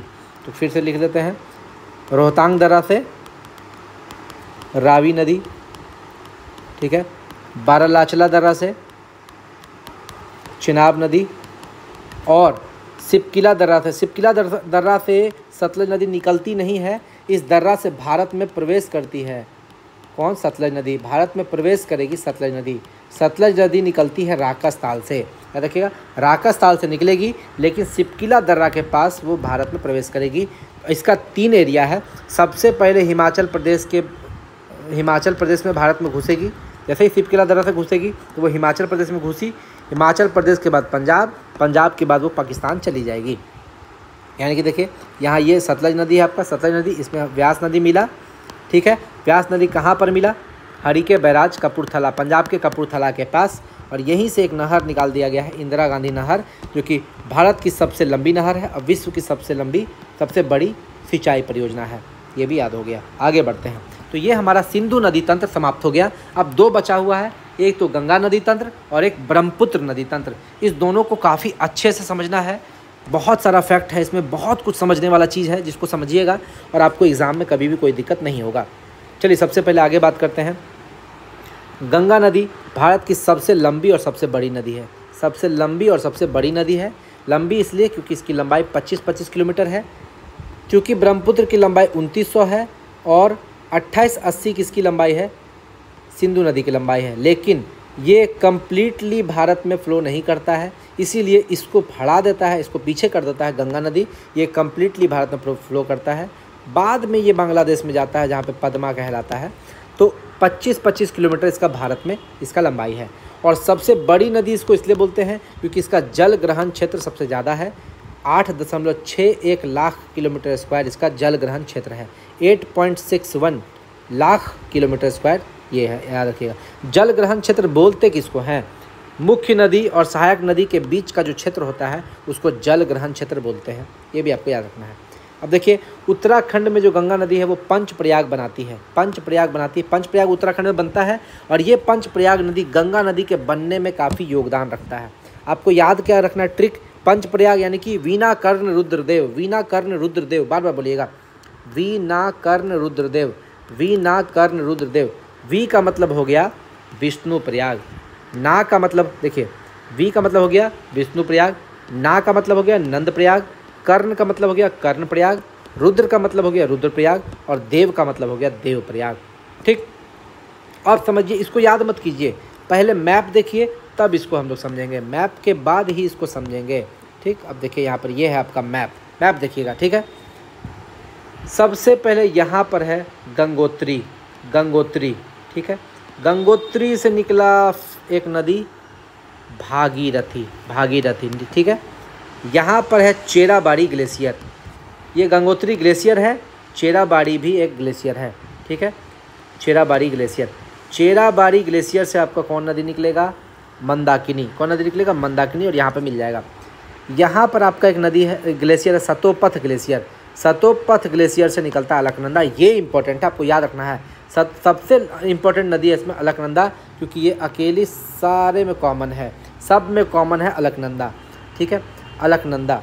आगे देखिए, यहाँ से निकली अलकनंदा, उसके बाद यहाँ पर है एक माना हिमनद, माना हिमनद। अब देखिए इसका सीक्वेंस कहाँ से स्टार्ट होता है, यहाँ पर अलकनंदा और यहाँ पर धौली गंगा, धौली गंगा माना हिमनद से निकलती है और अलकनंदा में मिलती है यहाँ वन पर, वन यानी कि विष्णुप्रयाग, वन यानी कि विष्णुप्रयाग। हम बताए थे वीणा कर्ण रुद्रदेव, ये बार बार बोलिएगा, याद हो जाएगा। वीणा कर्ण रुद्रदेव, वीणा कर्ण रुद्रदेव, वीणा कर्ण रुद्रदेव। तो वी से हो गया विष्णुप्रयाग, फिर नंदप्रयाग, फिर कर्णप्रयाग, फिर रुद्रप्रयाग, फिर देवप्रयाग, समझिएगा। तो जहाँ पर विष्णुप्रयाग है वहाँ कौन कौन नदी मिली? इधर से आपका अलकनंदा और इधर से आपका धौली गंगा। तो विष्णुप्रयाग में अलकनंदा और धौली गंगा आपका मिली। ठीक है, उसके बाद ये आगे बढ़ी तो कि क्या नाम कहलाया? यहाँ अलकनंदा आगे बढ़ा और धौली गंगा बढ़ा तो इसका नाम अलकनंदा ही कहलाया, धौली गंगा का नाम खत्म हो गया। फिर यहाँ से बढ़ा आपका अलकनंदा, इधर से आपका नंदाकिनी नदी, त्रिशूल हिमनद। देखिए त्रिशूल हिमनद से आपका निकलता है नंदाकिनी, ये मंदाकिनी है और ये नंदाकिनी है, दोनों में अंतर है, एक है मंदाकिनी और एक नंदाकिनी। मंदाकिनी आपका निकलता है चेराबाड़ी से और नंदाकिनी निकलता है त्रिशूल हिमनद से, त्रिशूल हिमनद से। तो त्रिशूल से निकला नंदाकिनी और यहाँ है अलकनंदा। तो नंदाकिनी और अलकनंदा के मिलने से टू बना, टू यानी कि नंदप्रयाग। तो नंदप्रयाग किससे किससे बना? तो 9 से नंद, 9 से नंदाकिनी, 9 से नंद, 9 से नंदाकिनी, और एक तो आपका अलकनंदा है ही, अलकनंदा है ही। उसके बाद आगे बढ़ा, आगे बढ़ा, आगे बढ़ा, यहाँ से निकला आपका पिंडार नदी, पिंडार नदी पिंडार ग्लेशियर से निकलता है, पिंडार ग्लेशियर से निकलता है और ये आगे बढ़ा अलकनंदा, अलकनंदा और पिंडार के मिलने से कर्णप्रयाग बना। आपको ये क्या याद रखना है? कर्ण जो था वो पिंडारियों का नाश किया था, पिंडारियों का नाश करने वाला कौन था? कर्ण था। आपको ऐसे ही याद रखना है कि पिंडार नदी आपका कहाँ मिलेगा? 3 नंबर पर मिलेगा, 3 नंबर यानी कि कर्णप्रयाग। तो पिंडार नदी और अलकनंदा नदी के मिलने से कर्णप्रयाग बना। उसके बाद यहाँ पर फिर आगे बढ़ा अलकनंदा नदी और इधर से आपका आया मंदाकिनी, अलकनंदा और मंदाकिनी 4 नंबर पर मिला रुद्रप्रयाग में, रुद्रप्रयाग में। ठीक है, रुद्रप्रयाग। तो अलकनंदा और मंदाकिनी। उसके बाद फिर यहाँ पर नाम बढ़ा, फिर इसका नाम अभी भी अलकनंदा ही है, अलकनंदा ही नाम है। और यहाँ पे आपका अलकनंदा और यहाँ पर आपका भागीरथी, फाइनली मेरा देवप्रयाग में। और यहाँ देवप्रयाग के बाद इसको गंगा नदी बोलते हैं, यानी कि देवप्रयाग में आपका अलकनंदा और भागीरथी मिला और यहीं से ये गंगा नदी निकलता है, यानी कि गंगा नदी इसको यहीं से बोलेंगे, यहीं से इसको गंगा नदी बोलेंगे। यानी कि अब अगर इसको आप समझना चाहें तो विष्णुप्रयाग में आपका अलकनंदा और धौली गंगा, देखिए सब में आपका अलकनंदा कॉमन है, आपको ये याद करने की जरूरत नहीं, अलकनंदा सब में है। उसके बाद इधर साइड वाला याद कीजिएगा, विष्णुप्रयाग धौली गंगा, यानी कि विष्णु भगवान जो है सारा पाप को धो देते हैं, धौली गंगा, विष्णु जी सारा पाप को धो देते हैं तो धौली गंगा। नंद से हो गया नंदाकिनी, नंद से हो गया नंदाकिनी, यानी कि नंदप्रयाग नंदाकिनी। कर्ण ने पिंडारियों का नाश किया था तो पिंडार नदी। रुद्र मंदाकिनी, रुद्र से मंदाकिनी याद रखिएगा। और देवप्रयाग याद रखिएगा, देवप्रयाग में फाइनली आपका मिलता है अलकनंदा और भागीरथी और यहीं से आपका गंगा नदी बाहर हो जाता है। यानी कि पूछेगा गंगा नदी गंगा कहाँ से कहलाती है? तो देवप्रयाग से कहलाती है, देवप्रयाग से। आगे आते हैं, अब हम लोग समझते हैं यहाँ पर देवप्रयाग के बाद अलकनंदा और भागीरथी की संयुक्त धारा गंगा कहलाती है। और गंगा जो है मैदानी भाग में कहाँ से प्रवेश करता है? ये भी क्वेश्चन पूछता है। समतल मैदान में, भारत के उत्तर भारत के समतल मैदान में कहाँ से प्रवेश करता है?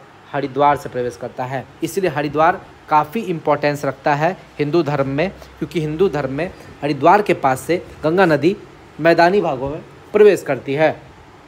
गंगा नदी कुल 5 राज्यों से होकर गुजरती है।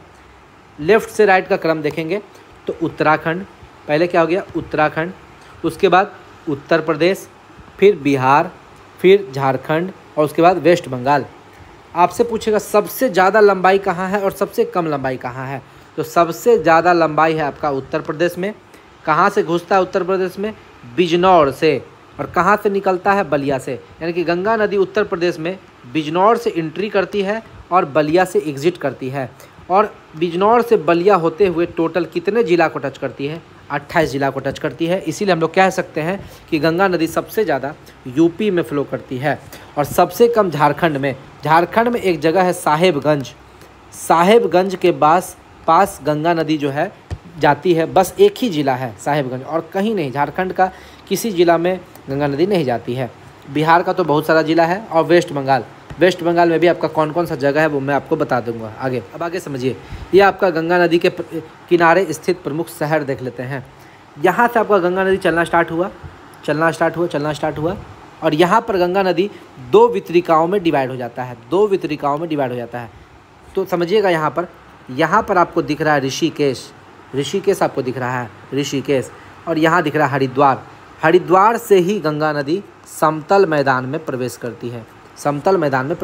ये समझ में आ गया? हरिद्वार से प्रवेश करती है। और ऋषिकेश और हरिद्वार आपका उत्तराखंड में हो गया। तो एक तो आपका हो गया उत्तराखंड। अब देखेंगे यूपी में कौन कौन पड़ता है, यूपी में कौन कौन सा जगह है जो गंगा नदी के किनारे स्थित है। तो देखिए यहाँ पे कन्नौज फेमस इसलिए है क्योंकि कन्नौज के पास यहाँ से रामगंगा नदी मिलती है। यानी कि रामगंगा नदी गंगा में कहाँ मिलती है? कन्नौज के पास मिलती है। और कन्नौज नदी का इतना फेमस नाम क्यों है? क्योंकि त्रिपक्षीय युद्ध इसी को लेके हुआ था। त्रिपक्षीय युद्ध जो हुआ था इसी को लेकर के हुआ था। किसमें हुआ था? राष्ट्रकूट था ना, ठीक है, पाल और प्रतिहार के बीच। राष्ट्रकूट वंश, पाल वंश और प्रतिहार वंश के बीच में हुआ था त्रिपक्षीय युद्ध। वो कन्नौज को लेकर ही वो युद्ध हुआ था। आगे बात करते हैं कानपुर, ठीक है। दाल और चीनी का आपका दाल का और चीनी का इस दोनों का रिसर्च इंस्टीट्यूट कानपुर में है। इलाहाबाद, ठीक है, इलाहाबाद को प्रयागराज बोल देंगे, ठीक है, प्रयागराज। और ये प्रयागराज जो है संगम है, गंगा यमुना यहाँ मिलता है। यानी कि यहाँ से गंगा नदी आएगा और यहाँ पर मिल जाएगा इलाहाबाद के पास। उसके बाद बनारस को ही काशी बोलते हैं, काशी, ठीक है। एक क्वेश्चन पूछता है काशी की बहन किसको बोलते हैं? काशी की बहन, तो काशी की बहन बोलते हैं गाजीपुर। आप लोग कमेंट कीजिएगा गाजीपुर के पास कौन नदी है जो गंगा में मिलती है, ये कमेंट कीजिएगा। उसके बाद बात करते हैं बिहार में। अब देखिए ये यूपी हो गया, ये चारों कन्नौज, कानपुर, इलाहाबाद और बनारस यूपी हो गया। उसके बाद बिहार में आती है बक्सर, छपरा, पटना, भागलपुर और भी बहुत सारा जगह है। जब बिहार का जीके पढ़ेंगे तो उसमें पूरा डिटेल में पढ़ेंगे कि कौन कौन सा जगह को टच करती है। मेनली आपको याद रखना बक्सर, छपरा, पटना, भागलपुर, ये याद रखना है। ये बिहार का ये ज़िला है जहाँ पर गंगा नदी बहती है। और उसके बाद झारखंड का एकमात्र ज़िला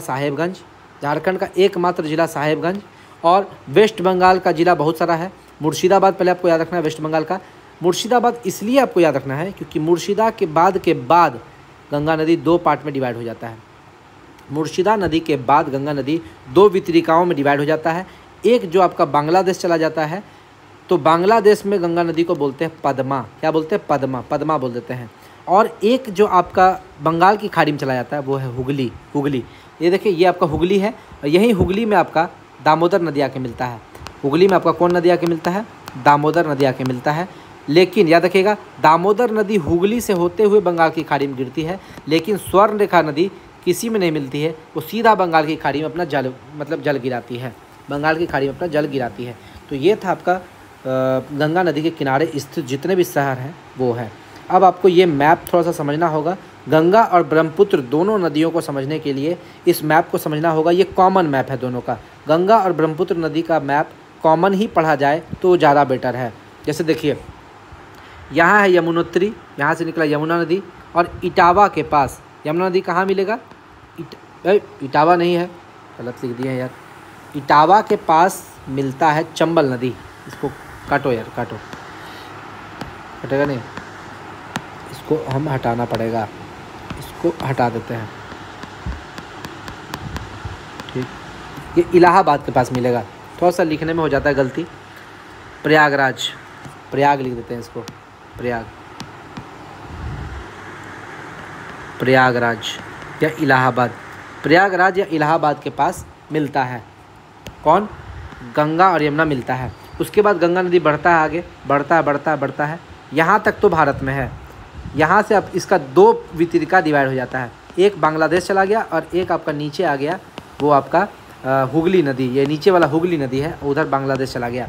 उसके बाद यहाँ आप देखिए, आपको यहाँ पर ब्रह्मपुत्र नदी निकलता है। और ब्रह्मपुत्र नदी कहाँ से निकलता है ये भी आपको याद रखिएगा। ब्रह्मपुत्र नदी निकलता है मानसरोवर के पास है, चेमा युंगडुंग ग्लेशियर। मानसरोवर के पास चेमा युंगडुंग ग्लेशियर से निकलता है ब्रह्मपुत्र नदी। और फिर ये ब्रह्मपुत्र नदी किस डायरेक्शन में बढ़ेगा? ब्रह्मपुत्र नदी बढ़ेगा आपका पश्चिम से पूर्व का डायरेक्शन, पश्चिम से पूर्व की ओर बढ़ेगा और बढ़ते हिमालय का सबसे पूर्वी बिंदु कौन है? नामचा बरवा। नामचा बरवा के पास ब्रह्मपुत्र नदी दक्षिणावर्त मुड़ेगा और दक्षिणावर्त मुड़ने के बाद यहाँ पर वृहत हिमालय को काट देगा, काट के गार्ज बनाएगा। उस गार्ज को बोलते हैं दिहांग गार्ज बनाएगा और दिहांग गार्ज से घुस जाएगा यहाँ पे अरुणाचल प्रदेश में। अरुणाचल प्रदेश में इसका 2 सहायक नदी है, एक तो आपका दिबांग और लोहित, ये दोनों अरुणाचल प्रदेश में इसका सहायक नदी है। उसके बाद ये सदिया से धुबरी तक असम में घुसेगा, ठीक है। सदिया से धुबरी, यहाँ पर सदिया है, यहाँ धुबरी है। सदिया से धुबरी तक ये समतल मैदान इसका रहता है, रिफ्ट घाटी में बहेगा। उसके बाद यहाँ से ये क्या करेगा? ये दक्षिणावर्त मुड़ेगा और मुड़ने के बाद ये बांग्लादेश में चला जाएगा। बांग्लादेश में क्या बोलते हैं? ब्रह्मपुत्र नदी को जमुना बोलते हैं। तो यहाँ पर आपका गंगा नदी बांग्लादेश में पद्मा कहलाई और यहाँ ब्रह्मपुत्र नदी बांग्लादेश में जमुना कहलाई। और इस दोनों नदी के मिलने पर ये कहलाएगा मेघना, ठीक है, मेघना। फिर से समझ लेते हैं, ये जो ब्रह्मपुत्र नदी है इसको हर एक जगह पर स्थानीय नामों से जाना जाता है। जैसे अगर बात करें तो यहाँ पर तिब्बत की राजधानी है लहासा। तिब्बत की राजधानी क्या है? लहासा। तो तिब्बत में ब्रह्मपुत्र नदी को क्या बोलते हैं? सांगपो, TSANGPO, सांगपो, ठीक है, सांगपो बोलते हैं तिब्बत में। तो ब्रह्मपुत्र नदी का एक नाम हो गया सांगपो। दूसरा नाम देखिए चाइना में क्या बोलते हैं? देखिए तिब्बत भी चाइना का ही पार्ट है, लेकिन पूरे संपूर्ण चाइना में ब्रह्मपुत्र नदी को यहाँ पर क्या बोलते हैं? यारलंग जांगबो बोलते हैं चाइना में, चीन में। उसके बाद घुस जाता है अरुणाचल प्रदेश में। तो अरुणाचल प्रदेश में दिहांग नदी बोलते हैं, दिहांग। या देखिए दिहांग से दिबांग को कंफ्यूज मत कीजिएगा। दिबांग और लोहित जो है वो इसका सहायक नदी है, जबकि दिहांग जो है वो ब्रह्मपुत्र का ही नाम है अरुणाचल प्रदेश में। इसके बाद ये असम में घुस जाती है, तो असम में इसको ब्रह्मपुत्र नदी बोलते हैं। तो पूछेगा ब्रह्मपुत्र नदी का नाम ब्रह्मपुत्र कहाँ पड़ता है? तो असम में पड़ता है। उसके बाद ये नदी बांग्लादेश में घुसती है, जहाँ इसको जमुना बोलते हैं। और फिर पद्मा यानी कि गंगा नदी और जमुना यानी कि ब्रह्मपुत्र नदी मिलने के बाद मेघना कहलाती है। और याद रखिएगा, इसको याद करने का ट्रिक क्या है? पजामा हम लोग पहनते हैं ना, तो पजामा याद रखिएगा। पौष हो गया पद्मा यानी कि गंगा नदी, जा मतलब कि जमुना यानी कि ब्रह्मपुत्र नदी, ठीक है, और मे यानी कि मेघना, ये दोनों मिलेगा तो मेघना बनाएगा। अब एक चीज़ समझिएगा, ब्रह्मोस मिसाइल आप सुने हैं? ब्रह्मोस, तो ब्रह्मोस का नाम सुनिएगा, ब्रह्मोस। ब्रह्म से हो गया ब्रह्मपुत्र और मास्कवा नदी। तो ब्रह्मपुत्र और मास्कवा नदी के नाम पर ही ब्रह्मोस का नाम पड़ा है। तो ब्रह्मपुत्र भारत की नदी है, मास्कवा रूस की नदी है। इस दोनों के नाम पर ब्रह्मोस पड़ा है। जो सुपर सोनिक क्रूज मिसाइल है ब्रह्मोस, वो इसी दोनों नदियों के नाम पर इसका नाम पड़ा है, ठीक है। अब आगे आते हैं हम लोग यहाँ बता चुके थे आपको कि मुर्शिदाबाद के बाद गंगा नदी 2 वितरिकाओं में डिवाइड हो जाती है। उसको देख लेते हैं। मुर्शिदाबाद है वेस्ट बंगाल में, इसके बाद गंगा नदी 2 वितरिकाओं में विभाजित हो जाती है, एक हुगली नदी और एक गंगा नदी। हुगली नदी में आपका दामोदर नदी आके मिलता है। दामोदर नदी हुगली नदी की सहायक नदी है, या हुगली नदी के साथ मिलकर बंगाल की खाड़ी में अपना जल गिराती है। यानी कि दामोदर नदी हुगली में मिल जाएगा, फिर हुगली नदी बंगाल की खाड़ी में मिल जाएगा। लेकिन स्वर्णरेखा नदी इंडिपेंडेंट है। स्वर्ण रेखा नदी भी दामोदर नदी की भांति छोटा नागपुर के पठार से निकलती है, यानी कि दामोदर नदी और स्वर्ण रेखा नदी दोनों आपको छोटा नागपुर पठार से निकलती है, लेकिन यह हुगली नदी में नहीं गिरती है। यह अपना जल सीधे बंगाल की खाड़ी में गिराती है। इंडिपेंडेंट नदी है, ठीक है, इंडिपेंडेंट नदी है। उसके बाद बात करें गंगा नदी। ये हुगली नदी और गंगा नदी आपका अलग हो जाता है, और इस गंगा नदी को बांग्लादेश में क्या बोलते हैं, पद्मा बोल देते हैं। क्या बोलते हैं, पद्मा बोल देते हैं। ब्रह्मपुत्र नदी को बांग्लादेश में जमुना बोल देते हैं, ठीक है। ब्रह्मपुत्र नदी को बांग्लादेश में जमुना बोलते हैं और गंगा नदी को पद्मा बोलते हैं। और ये पद्मा और जमुना मिलेगा तो आपका क्या बनाएगा, मेघना बना देगा, ठीक है। आगे चलकर, आगे जब चलिएगा तो बराक नदी इसमें मिलता है। बराक नदी, ये वही बराक नदी है जो आपका मणिपुर से निकलती है, देखिए। और फिर आपका मेघना और बराक नदी मिलेगा, ब्रह्मपुत्र की सम्मिलित धारा से मिलती है, जिसे मेघना कहते हैं। बराक नदी मणिपुर से निकलेगी, लेकिन मणिपुर से बहते हुए जब असम में आएगी, असम में एक घाटी का निर्माण कर देती है बराक नदी, जिसको सुरमा घाटी बोलते हैं। और सुरमा घाटी क्यों फेमस है, यहाँ पर पेट्रोलियम के भंडार हैं। यहाँ पर क्या है, पेट्रोलियम के भंडार मौजूद हैं, पेट्रोलियम के भंडार मौजूद हैं, ठीक है। आगे बात करते हैं, अगला सुंदरवन डेल्टा। आप समझिएगा, जहाँ पर गंगा नदी और ब्रह्मपुत्र नदी मिला, ये दोनों का सम्मिलित धारा मेघना कहलाया, और ये आपका बंगाल की खाड़ी में अपना जल गिरा दिया। बंगाल की खाड़ी में ये एक डेल्टा बनाता है, जिसको सुंदरवन डेल्टा बोलते हैं, और ये पूरे विश्व का सबसे बड़ा डेल्टा है, पूरे विश्व का सबसे बड़ा डेल्टा है। इसके बारे में जान देते हैं, सुंदरवन डेल्टा है क्या। गंगा और ब्रह्मपुत्र नदी का डेल्टा है, और ये विश्व का सबसे बड़ा डेल्टा है, जिसे सुंदरवन का डेल्टा कहते हैं। और सुंदरवन इसका नाम क्यों पड़ा, क्योंकि सुंदरी नामक वृक्ष यहाँ पर काफ़ी बहुलता में पाई जाती है, काफ़ी अधिकता में पाई जाती है, ठीक है। सुंदरवन का डेल्टा कहाँ कहाँ है, हुगली नदी से लेकर मेघना नदी तक इसका विस्तार है। हुगली नदी से लेकर मेघना नदी तक इसका विस्तार है, यानी कि आप मैप में देखिए, यहाँ आपका हुगली नदी है और यहाँ आपका मेघना नदी है। यहाँ बीच का जितना भी एरिया है वो सुंदरवन हो जाता है, यानी कि इसका कुछ पार्ट भारत में है, जो कि पश्चिम बंगाल में है, और कुछ पार्ट बांग्लादेश में है, ठीक है। याद रखिएगा, सुंदरवन डेल्टा का कुछ पार्ट इंडिया में है, कुछ पार्ट बांग्लादेश में है।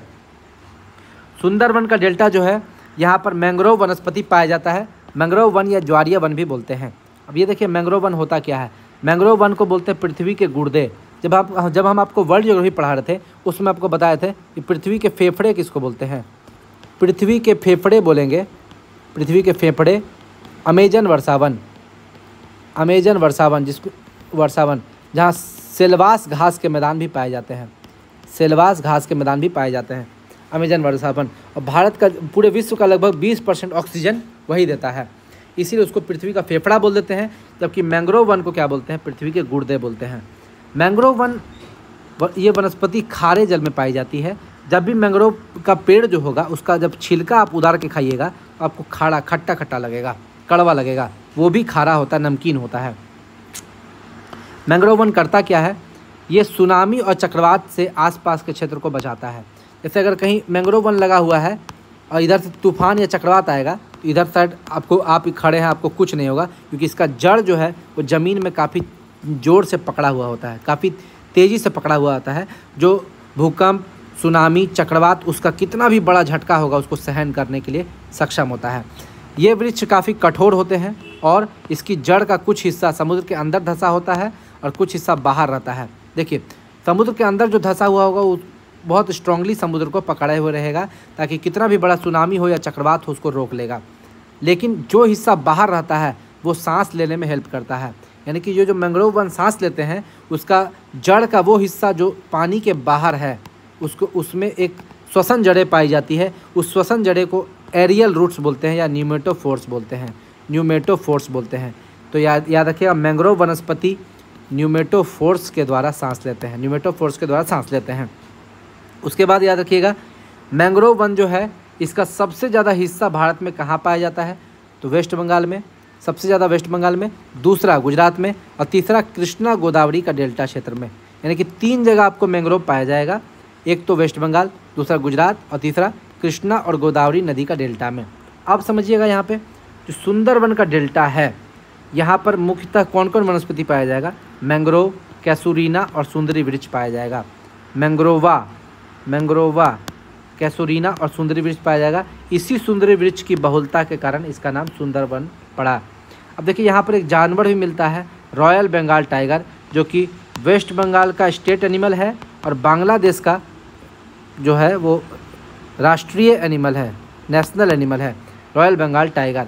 और ये रॉयल बंगाल टाइगर जो है पेड़ पर चढ़ने में पारंगत होता है। आप सोचिएगा कि पेड़ पर चढ़ जाएंगे तो हमको नहीं खाएगा, तो ऐसा नहीं है, पेड़ों पर चढ़ के आपको खा जाएगा। आदमखोर होता है ना, आदमी का खून का टेस्ट इसको जैसे लगता है ना, बहुत मज़ा आता है, सबसे टेस्टी खाना वही है उसके लिए, रॉयल बंगाल टाइगर। उसके बाद बात करते हैं गंगा की सहायक नदियाँ। गंगा की सहायक नदी के बारे में अगर हम लोग बात करें, इसको 2 पार्ट में डिवाइड कर दिया जाता है। एक तो है कि जो गंगा में बाएं तट पर मिलेगी, यानी कि सुविधानुसार गंगा नदी की सहायक नदियों को 2 भाग में बांट लिया जाता है। एक तो गंगा के बाएं तट पर मिलेगी और एक दाएं तट पर मिलेगी, यानी कि जो बाएं तट से मिलेगी उसको बोल देंगे left bank tributary, left bank tributary, और जो दाएं तट से मिलेगी उसको राइट बैंक ट्रिब्यूटरी बोल देते हैं। देखिए ट्रिब्यूटरी और डिस्ट्रीब्यूटरी में क्या अंतर है, यहाँ पर आप समझ लीजिए, इस फोटो से आप समझ लीजिएगा कि ट्रिब्यूटरी किसको बोलेंगे, डिस्ट्रीब्यूटरी किसको बोलेंगे। तो ट्रिब्यूटरी का मतलब समझिए, ट्रिब्यूटरी का मतलब जो आपका ज़िंदगी में साथ दे, लवर है ना, ट्रिब्यूटरी आपका क्या हो गया, लवर हो गया, लवर हो गया। लेकिन डिस्ट्रीब्यूटरी क्या हो गया, डिस्ट्रीब्यूटरी क्या हो गया, बेवफा, बेवफा हो गया, दगाबाज हो गया वो। ठीक है, कैसे समझिएगा, यहाँ पर गंगा नदी में आपका रामगंगा मिल रहा है, गोमती मिल रहा है, घाघरा मिल रहा है, सब नदी गंगा में मिल रहा है, तो ये सारा हो गया ट्रिब्यूटरी। लेकिन यहाँ गंगा नदी जो बांग्लादेश में जा रहा है उससे एक वितरिका इसका अलग हो गया, हुगली अलग हो गया, यानी कि ये बेवफा है, बेवफा है। अब बेवफा है यानी कि डिस्ट्रीब्यूटरी, वितरिका, डिस्ट्रीब्यूटरी को हिंदी में बोलते हैं वितरिका, यानी कि गंगा नदी की यहाँ 2 वितरिका दिखती है और ये दोनों बेवफा है। अब समझिएगा लेफ्ट बैंक ट्रिब्यूटरी यानी कि बाएं तट पर कौन नदी मिलती है, और राइट बैंक ट्रिब्यूटरी यानी कि दाएं तट पर कौन नदी मिलती है गंगा में आके। तो यहाँ देखिए ये गंगा है, कहाँ से निकलती है, गंगोत्री से, और यहाँ यमुना है, यमुनोत्री से। गंगा नदी में आपका इधर से मिलेगा यमुना नदी, ठीक है, और बाकी सब उधर से मिलेगा, यानी कि ये ऊपर में जितना भी दिख रहा है सब आपका क्या है, हिमालयी नदी है, हिमालयी नदी है। और नीचे में जितना दिख रहा है ये सारा आपका प्रायद्वीपीय पठार से निकलने वाली नदी है, प्रायद्वीपीय नदी है।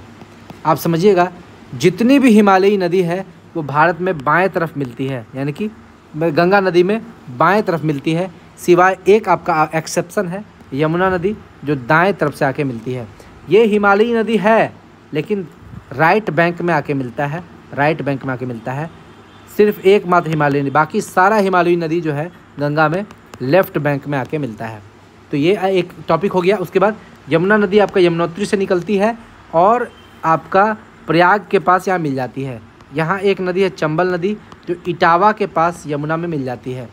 गंगा की सबसे बड़ी सहायक नदी यमुना है, गंगा की सबसे बड़ी सहायक नदी यमुना है, और यमुना की सबसे बड़ी सहायक नदी चंबल है, ये भी आपको याद रखना है। तो हम लोग एक एक करके सारे लेफ्ट बैंक और राइट बैंक रिवर को देख लेते हैं। रामगंगा नदी यहाँ से आया और यहाँ पर मिल जाएगा, इस जगह का नाम है कन्नौज। यहाँ पर गोमती नदी है, गोमती नदी यहाँ पर मिल जाएगा। यहाँ घाघरा नदी है वो यहाँ पर मिल जाएगा, घाघरा नदी को ही सरयू नदी भी बोलते हैं। यहाँ पर गंडक नदी है, यहाँ पर मिल जाएगा, गंडक नदी सोनपुर के पास मिलता है। यहाँ पर बागमती नदी है, यहाँ पर मिल जाएगा। कोसी नदी यहाँ पे आपका भागलपुर के पास, कहाँ पे मिलेगा कोसी नदी बताइए? कोसी नदी मिलता है आपका भागलपुर, कुर्सेला, बिहार के कुर्सेला नामक जगह पर मिलता है। उसके बाद यहाँ महानंदा नदी है जो यहाँ पर आपसे ये गंगा नदी में मिलता है, और ये महानंदा नदी आपका वेस्ट बंगाल और बिहार का सीमा बनाता है, वेस्ट बंगाल और बिहार का सीमा के साथ साथ बहता है। ठीक, तो ये हो गया लेफ्ट बैंक ट्रिब्यूटरी। अब राइट बैंक देख लेते हैं। एक तो यमुना हो गया, चंबल, सिंध, बेतवा, केन। अब देखिए चंबल, सिंध, बेतवा और केन, ये चारों नदी आपका डायरेक्ट गंगा में नहीं गिर रहा है, ये सब चंबल नदी में गिर रहा है, यानी कि चंबल का सहायक नदी हो गया। ये नदी गिरेगा चंबल में, चंबल इसको गंगा में पहुंचाएगा, यानी कि डायरेक्ट गंगा में नहीं मिलता है बल्कि चंबल में मिलता है। उसके बाद टोन, सोन, कर्मनासा और पुनपुन, ये 4 नदी डायरेक्ट गंगा में मिलता है, डायरेक्ट गंगा में मिलता है। मेनली इसको टोन और सोन आपको याद रखना है, टोन्स और सोन नदी डायरेक्ट आपको गंगा में मिलता है। और याद रखिएगा यहाँ पर ये आपका हुगली नदी है, और ये आपका बांग्लादेश में जाती है पद्मा, गंगा नदी को बांग्लादेश में पद्मा बोलते हैं। यहाँ पर एक नदी आती है दामोदर नदी, जो कि हुगली नदी के माध्यम से बंगाल खाड़ी में गिरती है। लेकिन एक नदी यहाँ पर जाती है, यहाँ पर एक नदी जाती है स्वर्ण रेखा नदी। ये इंडिपेंडेंट होती है, हुगली नदी नहीं मिलती है, सीधा डायरेक्ट बंगाल की खाड़ी में अपना मुहाना बनाती है। अब देखिए एक एक करके पढ़ते हैं। बाएं तट पर मिलने वाली नदी और दाएं तट पर मिलने वाली नदी को एक एक करके समझते हैं।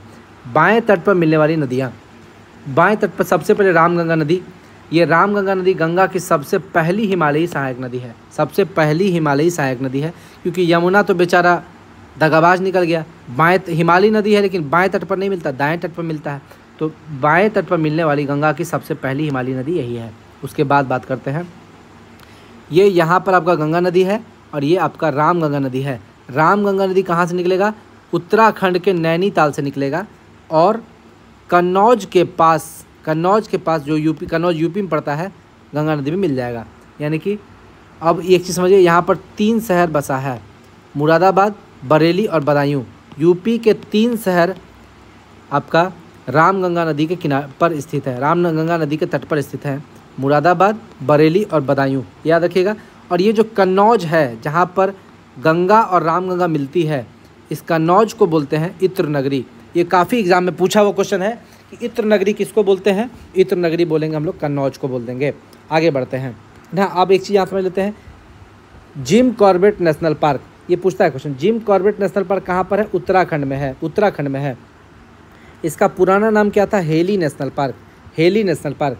लेकिन इसका नया नाम जो है वो रामगंगा नदी के नाम पर रामगंगा नेशनल पार्क कर दिया गया, रामगंगा नेशनल पार्क कर दिया गया। ये भी आपको याद रखना है। और ये जो नदी है मुख्यतः यूपी में प्रवाहित होती है, इसलिए यूपी का 3 शहर आपको बता ही दिए, मुरादाबाद, बरेली और बदायूं। ये तीनों शहर आपका रामगंगा नदी के किनारे स्थित है। दूसरा नदी है गोमती नदी। गोमती नदी, ये देखिए गंगा है, गंगा में गोमती नदी आके मिला, गोमती नदी आके मिला। तो गोमती नदी एक ऐसा नदी है, बाकी सारा नदी हिमालय का पठार से निकलता है, लेकिन गोमती नदी एकमात्र ऐसा नदी है जो हिमालय का पठार से नहीं निकलेगा, बल्कि ये मैदानी क्षेत्र से निकलता है। गोमती नदी बाएं तट पर मिलने वाली एकमात्र ऐसी नदी है जो हिमालय के पहाड़ों से नहीं निकलती, बल्कि मैदानी क्षेत्रों से निकलती है। तो निकलेगी कहाँ से भाई? यूपी का एक जगह पीलीभीत जिला, पीलीभीत जिला में एक झील है फुलहर झील, फुलहर झील। यही फुलहर झील इस गोमती नदी का उद्गम स्थान है। यहीं से गोमती नदी निकलेगी और गंगा नदी में गाजीपुर के पास मिल जाएगी।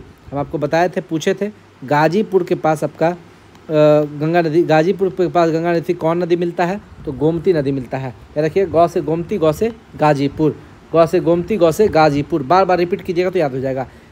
अब देखिए, इस गोमती नदी पर 3 शहर बसा है, ठीक है, लखनऊ, सुल्तानपुर और जौनपुर। लखनऊ, सुल्तानपुर, जौनपुर। अब याद रखिएगा 2 उपनाम है। जौनपुर शहर कौन बसाया था? याद रखिएगा, जौनपुर शहर कौन, हमको लगता है मोहम्मद बिन तुगलक बसाया था। नहीं, मोहम्मद बिन तुगलक नहीं, फिरोज शाह तुगलक बसाया था, फिरोज शाह तुगलक, ठीक है, फिरोज शाह तुगलक बसाया था। और इस जौनपुर को सिराज ए हिंद भी कहा जाता है, पूर्व का सिराज भी कहा जाता है। याद रखिएगा, पूर्व का सिराज, आपसे पूछेगा पूर्व का सिराज किसे कहा जाता है? जौनपुर शहर को कहा जाता है, या जौनपुर शहर को सिराज हिंद भी कहा जाता है। और बात करें गाजीपुर शहर का उपनाम क्या है? इसको काशी की बहन बोलते हैं। काशी विश्वनाथ है ना, बनारस, तो वहाँ पे काशी की बहन गाजीपुर को ही कहा जाता है। तो ये सारा फैक्ट था आपका गोमती नदी से। आगे आते हैं घाघरा नदी। घाघरा नदी आपका निकलता कहाँ से है?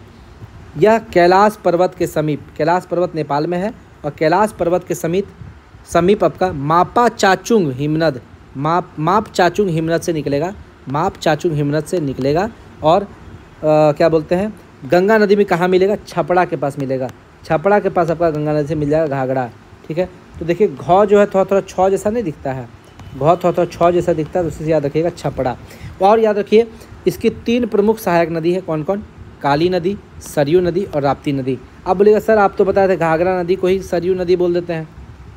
तो देखिए सरयू नदी एक्चुअली इसका सहायक नदी है, जो कि सहायक है तो उसको भी घाघरा ही बोल देता है, लेकिन आपको याद रखना है घाघरा की सहायक नदी है सरयू, काली और राप्ती नदी, ठीक है।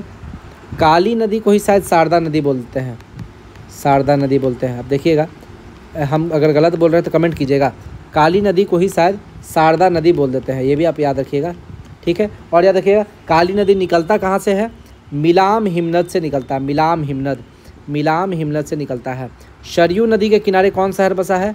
अयोध्या शहर बसा है। अयोध्या शहर, इसका पुराना नाम था फैजाबाद इसका नाम था, इसका नाम चेंज करके अयोध्या कर दिया गया है। राप्ती नदी, भाई एनटीपीसी में पूछा हुआ क्वेश्चन है, पिछले साल जो हम एनटीपीसी दिए थे ना, पिछले बार वाला, उस एनटीपीसी में ये क्वेश्चन पूछा था, राप्ती नदी। हम गोरखपुर गए थे एग्जाम देने के लिए, साला गोरखपुर का क्वेश्चन था। राप्ती नदी के किनारे गोरखपुर शहर बसा हुआ है, गोरखपुर में सेंटर दिया हुआ था। तो घाघरा नदी जो है, इसकी सहायक नदी राप्ती नदी। राप्ती गोरखपुर शहर के किनारे बसा है, मतलब सॉरी, गोरखपुर शहर राप्ती नदी के किनारे बसा हुआ है।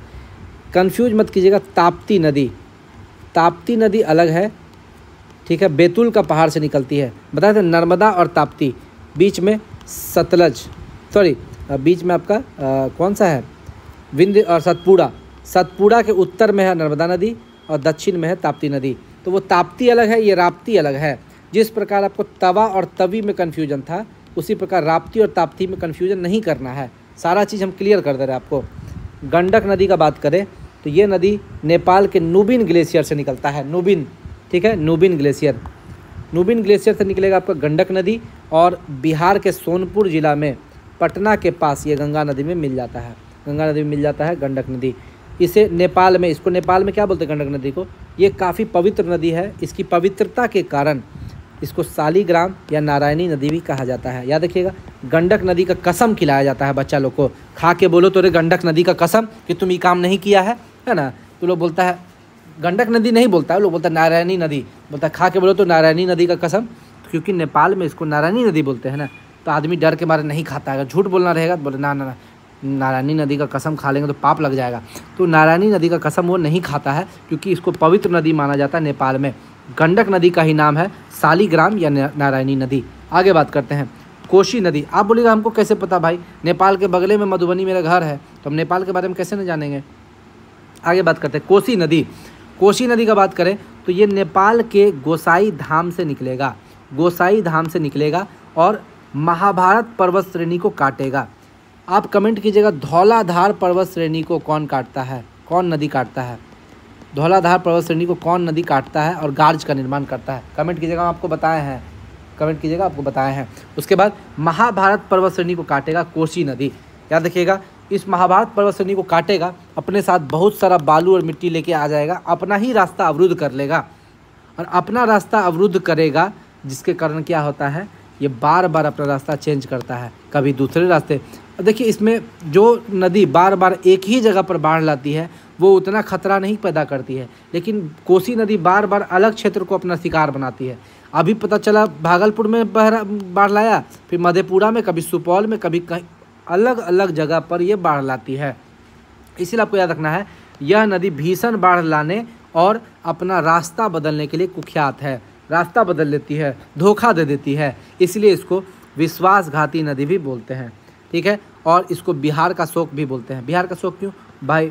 बाढ़ जब भी आता है आपका घर डूब जाएगा, आपका पशु पक्षी जो भी आपका, जैसे गाय भैंस है, बह के पानी में मर जाएंगे, बह के चले जाएंगे, बकरी वगैरह सब बह जाएगा, जान माल का नुकसान हो जाएगा, ठीक है। आपके खाने पीने का दिक्कत हो जाएगा, शुद्ध पानी का दिक्कत हो जाएगा।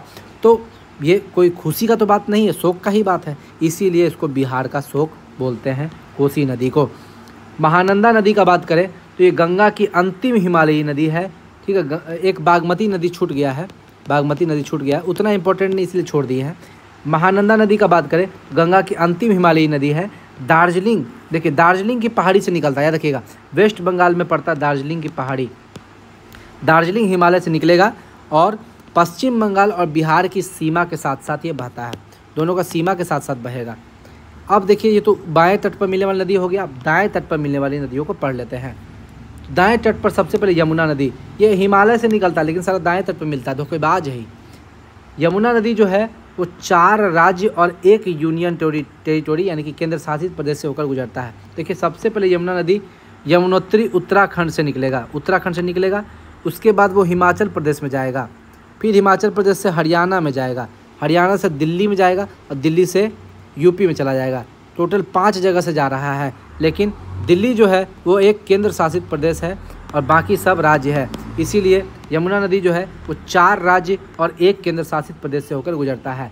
यमुना नदी के किनारे अगर स्थित शहर का बात करें तो दिल्ली, मथुरा और आगरा, यही 3 आपका एग्जाम में पूछता है। दिल्ली, मथुरा और आगरा, ये आपका यमुना नदी के किनारे स्थित है। आगरा में आपका ताजमहल जो है यमुना नदी के जस्ट किनारे है। आगे बात करते हैं यमुना नदी का। यहाँ पर आप देख लीजिए थोड़ा सा, यहाँ पर आपका यमुनोत्री से निकलता है। बंदरपुछ चोटी है, हम आपको बंदरपुछ चोटी जब हिमालय पढ़ा रहे थे उसमें आपको बताए थे। तो बंदरपुछ चोटी से में आपका यमुनोत्री है, वही यमुनोत्री ग्लेशियर से यमुना नदी निकलता है। ठीक है, और यहाँ आपका गंगोत्री है, वहाँ से गंगा नदी निकलेगा। और यमुना नदी और गंगा नदी मिलेगा कहाँ पर? प्रयागराज में मिलेगा, जहाँ जिसको संगम भी बोलते हैं। गंगा, यमुना, सरस्वती यहीं पर मिलता है। उसके बाद हालांकि सरस्वती अभी लुप्त हो गई है। उसके बाद देखिए मध्य प्रदेश में एक जाना पाओ पहाड़ी है, जाना पाओ पहाड़ी। इस जाना पाओ पहाड़ी से आपका एक नदी निकलता है, चंबल नदी। और इस चंबल नदी को याद रखिएगा, चंबल नदी, चंबल के डाकू आप सुने होंगे।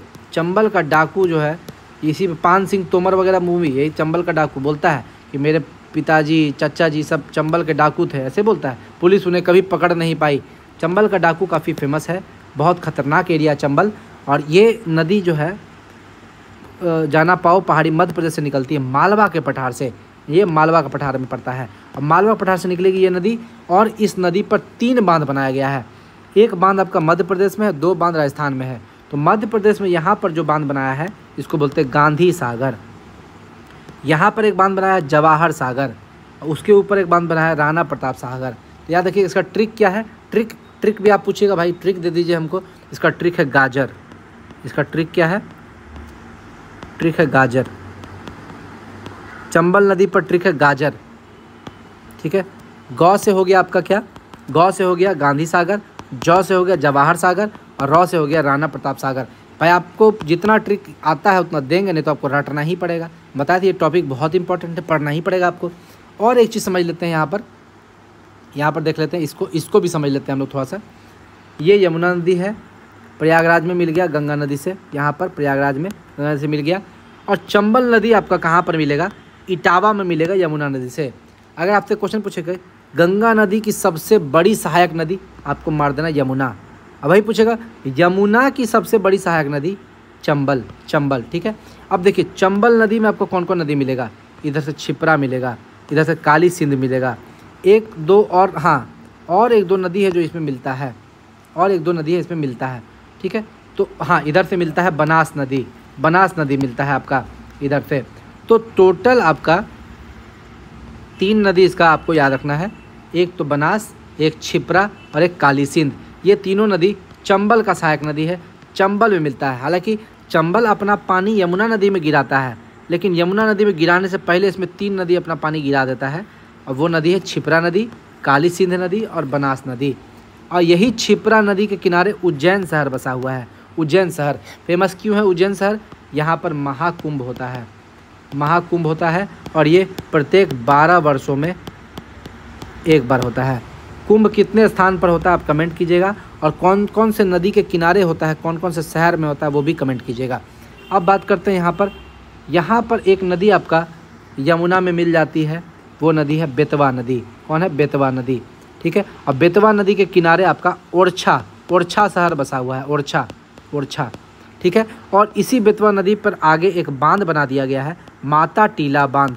आपसे क्वेश्चन पूछेगा माता टीला बांध किस नदी पर है? बेतवा नदी पर है। आप राज्य भी कमेंट कीजिएगा किस राज्य में है। राज्य माता टीला बांध किस राज्य में, कमेंट कीजिएगा।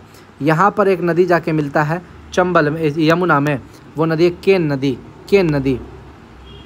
ठीक है, तो याद रखिएगा चंबल, क्षिप्रा, काली सिंध, बेतवा, केन नदी, ये सारी नदी डायरेक्ट गंगा में नहीं मिल रही है। ये कहीं ना कहीं किसी न किसी दूसरे नदी के माध्यम से गंगा में जा रही है। जैसे क्षिप्रा नदी चंबल के माध्यम से यमुना में, और यमुना के माध्यम से गंगा में। फिर काली सिंध नदी चंबल के माध्यम से यमुना में, यमुना के माध्यम से गंगा में। डायरेक्टली नहीं जा रही है, लेकिन टोंस नदी और सोन नदी ये दोनों डायरेक्ट गंगा में गिर जाता है। इसीलिए याद रखिए सोन नदी और टोन नदी डायरेक्ट गंगा में गिरता है। ये सोन नदी निकलता कहाँ से है? अमरकंटक की पहाड़ी के अमरकंटक के मैकाल पहाड़ी से निकलता है। अमरकंटक का मैकाल पहाड़ी से निकलता है। यानी कि मैकाल पहाड़ी की सबसे ऊंची चोटी है अमरकंटक। जब हम लोग पढ़े थे सतपुड़ा की श्रेणी, तो उसमें हम लोग पढ़े थे ना कि उसकी सबसे ऊंची चोटी मैकाल पहाड़ी है।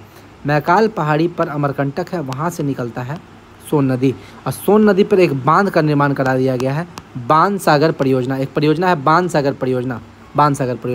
अब देखिए, अब यहाँ थोड़ा सा हम लोग देख लेते हैं। यमुना नदी गंगा की सबसे बड़ी सहायक नदी है। कितना लंबाई है? 1376 किलोमीटर। चंबल, सिंध, बेतवा, केन, ये चारों नदी मालवा के पठार से निकलती है। सीधे गंगा नदी में अपना जल नहीं गिराती, यमुना में गिराती है, यानी कि ये चारों यमुना की सहायक नदी है। चंबल की सहायक नदी कौन कौन हो जाएगी बताइए? चंबल की सहायक नदी हो जाएगी क्षिप्रा, काली सिंध और बनास। अब देखिए यहाँ पर चंबल नदी यमुना की सबसे बड़ी सहायक नदी है, और चंबल का सहायक नदी कौन हो जाएगा? क्षिप्रा, काली सिंध और बनास। ये 3 नदी आपका किस में जाके मिलता है? चंबल में जाके मिलता है। ये भी क्वेश्चन आपसे पूछता है। आगे बात करें, सोन नदी का एक सहायक नदी है रिहंद नदी। हालांकि सोन नदी का एक सहायक नदी उत्तरी कोयल भी है, जो झारखंड में है। उत्तरी कोयल नदी ये झारखंड में बहता है, ठीक है, उत्तरी कोयल नदी। और इसी का एक सहायक नदी है रिहंद नदी। इसलिए फेमस है क्योंकि रिहंद नदी पर एक रिहंद बांध का निर्माण कराया गया है, जिसे, और ये रिहंद बांध को गोविंद वल्लभ पंत सागर भी बोलते हैं। रिहंद बांध बनाने से एक जलाशय का निर्माण हो गया है, जिसको गोविंद वल्लभ पंत सागर बोलते हैं, और ये भारत की सबसे बड़ी मानव निर्मित झील है। भारत की सबसे बड़ी मानव निर्मित झील कौन है? गोविंद वल्लभ पंत सागर। आगे बढ़ते हैं। प्रायद्वीपीय भारत के पठार से निकलने वाली नदियों में टोंस नदी और सोन नदी सीधे अपना जल गंगा में गिराती है, ठीक है। आपको कमेंट करना है केन बेतवा लिंक परियोजना कब आया। हमको जहाँ तक याद है 2005 में आया है, लेकिन आप लोग एक बार कमेंट कर दीजिए, क्योंकि हम गलत नहीं पढ़ाना चाहते हैं। नदी जोड़ो परियोजना के तहत इसको किया गया था, नदी जोड़ो परियोजना। और याद रखिए, नदी जोड़ो परियोजना को अमृत परियोजना भी बोल देते हैं। याद रखिएगा, कौन परियोजना? अमृत परियोजना भी बोल देते हैं, अमृत परियोजना। आगे बढ़ते हैं। देखिए, 2 नदी तंत्र हो गया हमारा, सिंधु नदी तंत्र और गंगा नदी तंत्र। अब ब्रह्मपुत्र नदी तंत्र में ज़्यादा कुछ नहीं है, बस उसी चीज़ को थोड़ा सा फिर से पढ़ लेना है। ब्रह्मपुत्र नदी तंत्र है, ये विश्व की सबसे ऊंची नौकागम्य नदी है, हाईएस्ट नेविगेबल रिवर है, यानी कि इससे ऊंचा विश्व में कोई नदी नहीं है। देखिए, ऊंचा नदी तो बहुत है, लेकिन वहाँ पे नाव नहीं चला सकते, बोटिंग नहीं कर सकते हैं। तो ऊंचा में बोटिंग करने वाला नदी, सबसे ऊंची नौकागम्य नदी जो है, हाईएस्ट नेविगेबल रिवर, ये ब्रह्मपुत्र नदी है। ब्रह्मपुत्र नदी की कुल लंबाई 2900 किलोमीटर है, लेकिन भारत में अगर बात करें तो मात्र 916 किलोमीटर है। ये मैप को समझ लेते हैं, एक बार समझ चुके हैं, फिर से समझ लेते हैं। यहाँ पे है मानसरोवर झील के पास चेमा युंगडुंग ग्लेशियर। इस चेमा युंगडुंग ग्लेशियर से ब्रह्मपुत्र नदी निकलती है वेस्ट से ईस्ट डायरेक्शन में, यानी कि पश्चिम से पूर्व दिशा में होती है। पहले तिब्बत की राजधानी लहासा इसी नदी के किनारे स्थित है। और तिब्बत में ब्रह्मपुत्र नदी को सांगपो बोलते हैं। फिर ये नदी आगे बढ़ती है, यहाँ चाइना के पास पहुँचती है, और चाइना में ब्रह्मपुत्र नदी को यारलंग जांगबो बोलते हैं। फिर ये नदी हिमालय की सबसे पूर्वी चोटी नामचा बड़वा के पास दक्षिण मुड़ जाती है, और यहाँ पर बृहत हिमालय को काट कर एक गार्ज का निर्माण करती है, जिसको दिहांग गार्ज बोलते हैं, दिहांग गार्ज। उसके बाद ये अरुणाचल प्रदेश में ब्रह्मपुत्र नदी को दिहांग नदी बोलते हैं, दिहांग नदी। फिर ये आगे बढ़ती है, असम पहुँचती है, असम में इसको ब्रह्मपुत्र नदी बोलते हैं, यानी कि ब्रह्मपुत्र नदी का नाम ब्रह्मपुत्र असम में पड़ता है।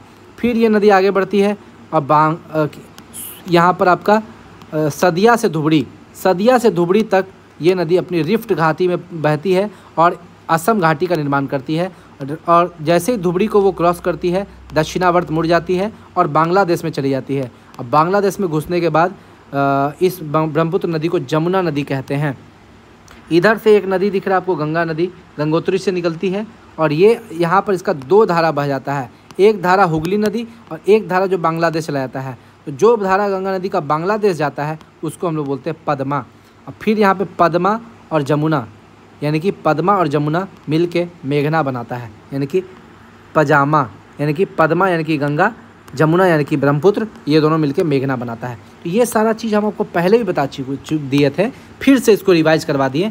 यहाँ से एक नदी इसमें मिलता है, देखिए एक नदी यहाँ से मिलता है, बराक नदी। बराक नदी को भी कहीं कहीं मेघना लिख देता है। ये बराक नदी आपको कहाँ से निकलता है? मणिपुर से। कहाँ से निकलेगा? मणिपुर से निकलता है।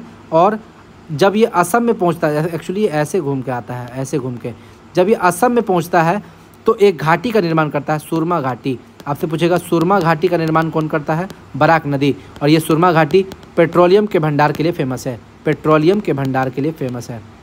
आगे बढ़ते हैं। ये जो ब्रह्मपुत्र नदी है 3 देशों से होकर गुजरती है, चीन, भारत और बांग्लादेश। चीन, भारत और बांग्लादेश।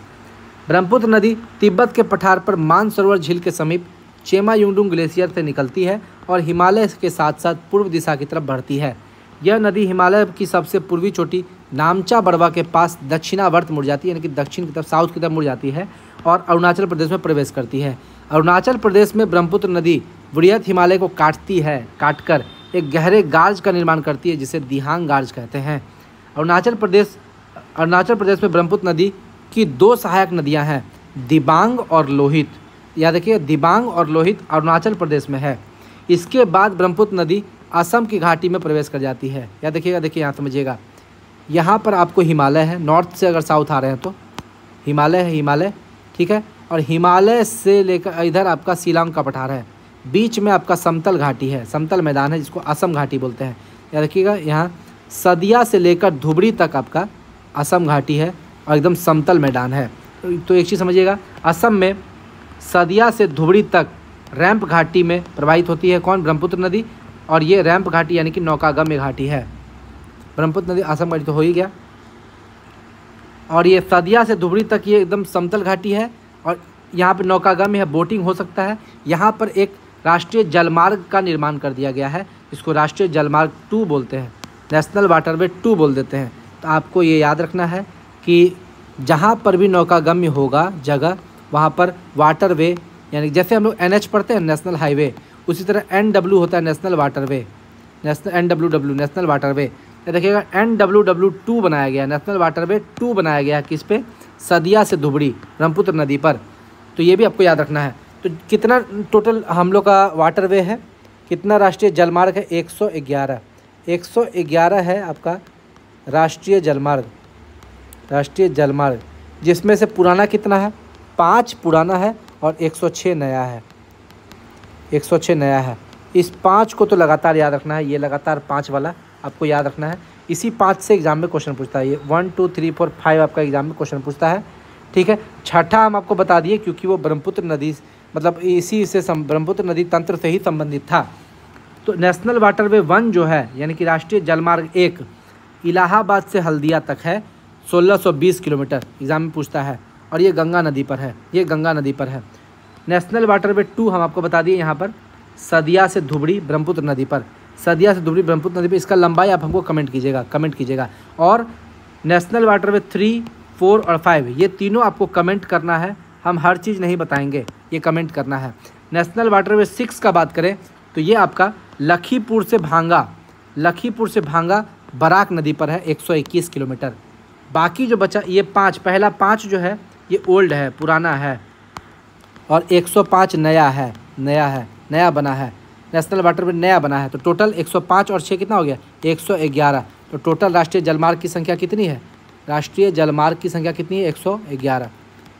ये भी आपको याद रखना। आगे, धुबरी के पास ब्रह्मपुत्र नदी अचानक दक्षिण की ओर मुड़ती है और बांग्लादेश में प्रवेश कर जाती है, जहाँ पर इसको जमुना बोलते हैं। तो बांग्लादेश में ब्रह्मपुत्र को जमुना बोलते हैं। अब देखिए कहाँ कहाँ ब्रह्मपुत्र को क्या बोलते हैं वो देख लेते हैं। ब्रह्मपुत्र के स्थानीय नाम, तिब्बत में क्या बोलेंगे? सांगपो। चीन में क्या बोलेंगे? यारलंग जांगबो। अरुणाचल प्रदेश में बोलेंगे दिहांग नदी। असम में बोलेंगे ब्रह्मपुत्र नदी।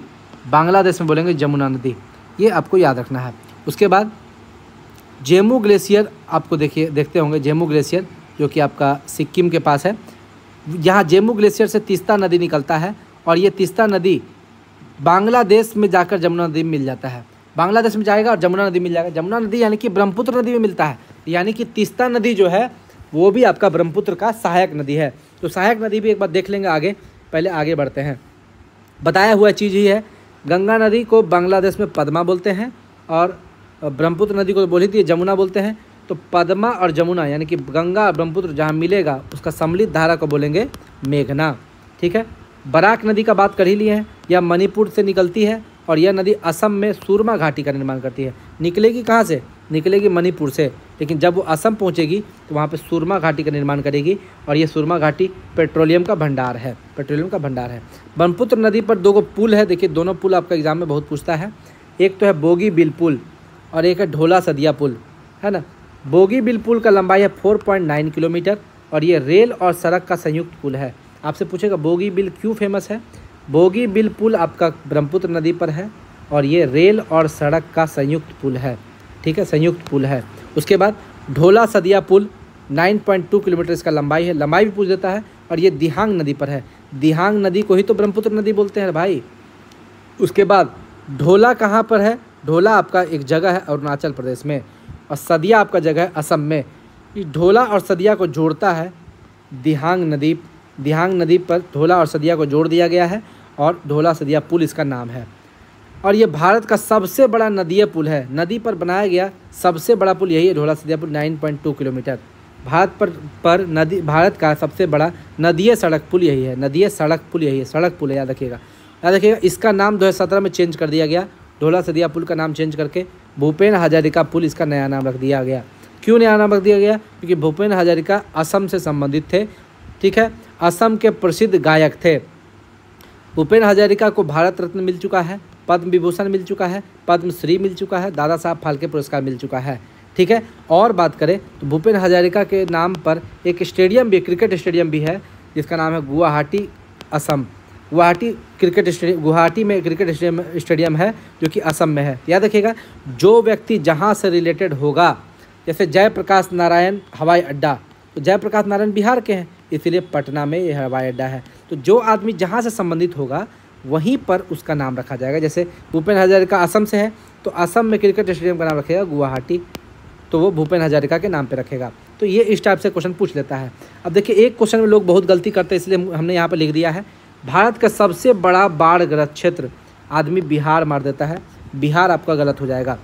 सबसे बड़ा बाढ़ग्रस्त क्षेत्र आपका असम है, बिहार गलत हो गया, बिहार नहीं होगा, असम आपका सही हो जाएगा, असम सही हो जाएगा। क्योंकि असम में सबसे ज़्यादा बाढ़ आता है, बिहार में असम के कंपेरिजन में कम बाढ़ आता है। आगे बात करें, ब्रह्मपुत्र नदी असम में अनेक धाराओं में विभाजित हो जाती है तथा गुम्फित जलमार्ग बनाती है, गुम्फित जलमार्ग। और ये जो गुम्फित जलमार्ग है इस पर कई नदी द्वीप पाए जाते हैं और ये नदी द्वीप, बहुत सारे नदी द्वीप हैं, इसमें से 2 इम्पोर्टेंट हैं। पहला माजुली और दूसरा उमानंद। माजुली द्वीप क्यों फेमस है? क्योंकि विश्व की सबसे बड़ी नदी द्वीप है, विश्व की सबसे बड़ी नदी द्वीप है। देखिए द्वीप क्या होता है? जो चारों ओर पानी से घिरा हुआ हो उसको द्वीप बोलते हैं। ठीक है, ऐसा स्थलीय भाग जो चारों ओर पानी से घिरा हुआ हो। अभी तक हम लोग जितना भी द्वीप पढ़े हैं, जैसे पपुआ न्यू गिनी, ठीक है, ग्रीनलैंड, आइसलैंड, ये जितना भी द्वीप हम लोग पढ़ रहे हैं, मेडागास्कर, है ना, ये सारा द्वीप आपका कहाँ पर है? समुद्र के द्वारा बनाया गया है, महासागर के द्वारा बनाया गया है। लेकिन नदी के द्वारा बनाया गया द्वीप में माजुली द्वीप विश्व का सबसे बड़ा द्वीप है। ठीक है, और ये धान की खेती के लिए बहुत फेमस होता है क्योंकि यहाँ पे माजुली द्वीप के किनारे आपका उपजाऊ मिट्टी पाया जाता है और यहाँ पर सोनोवाल जनजाति पाई जाती है। सोनोवाल जनजाति अपना निवास करती है माजुली द्वीप में।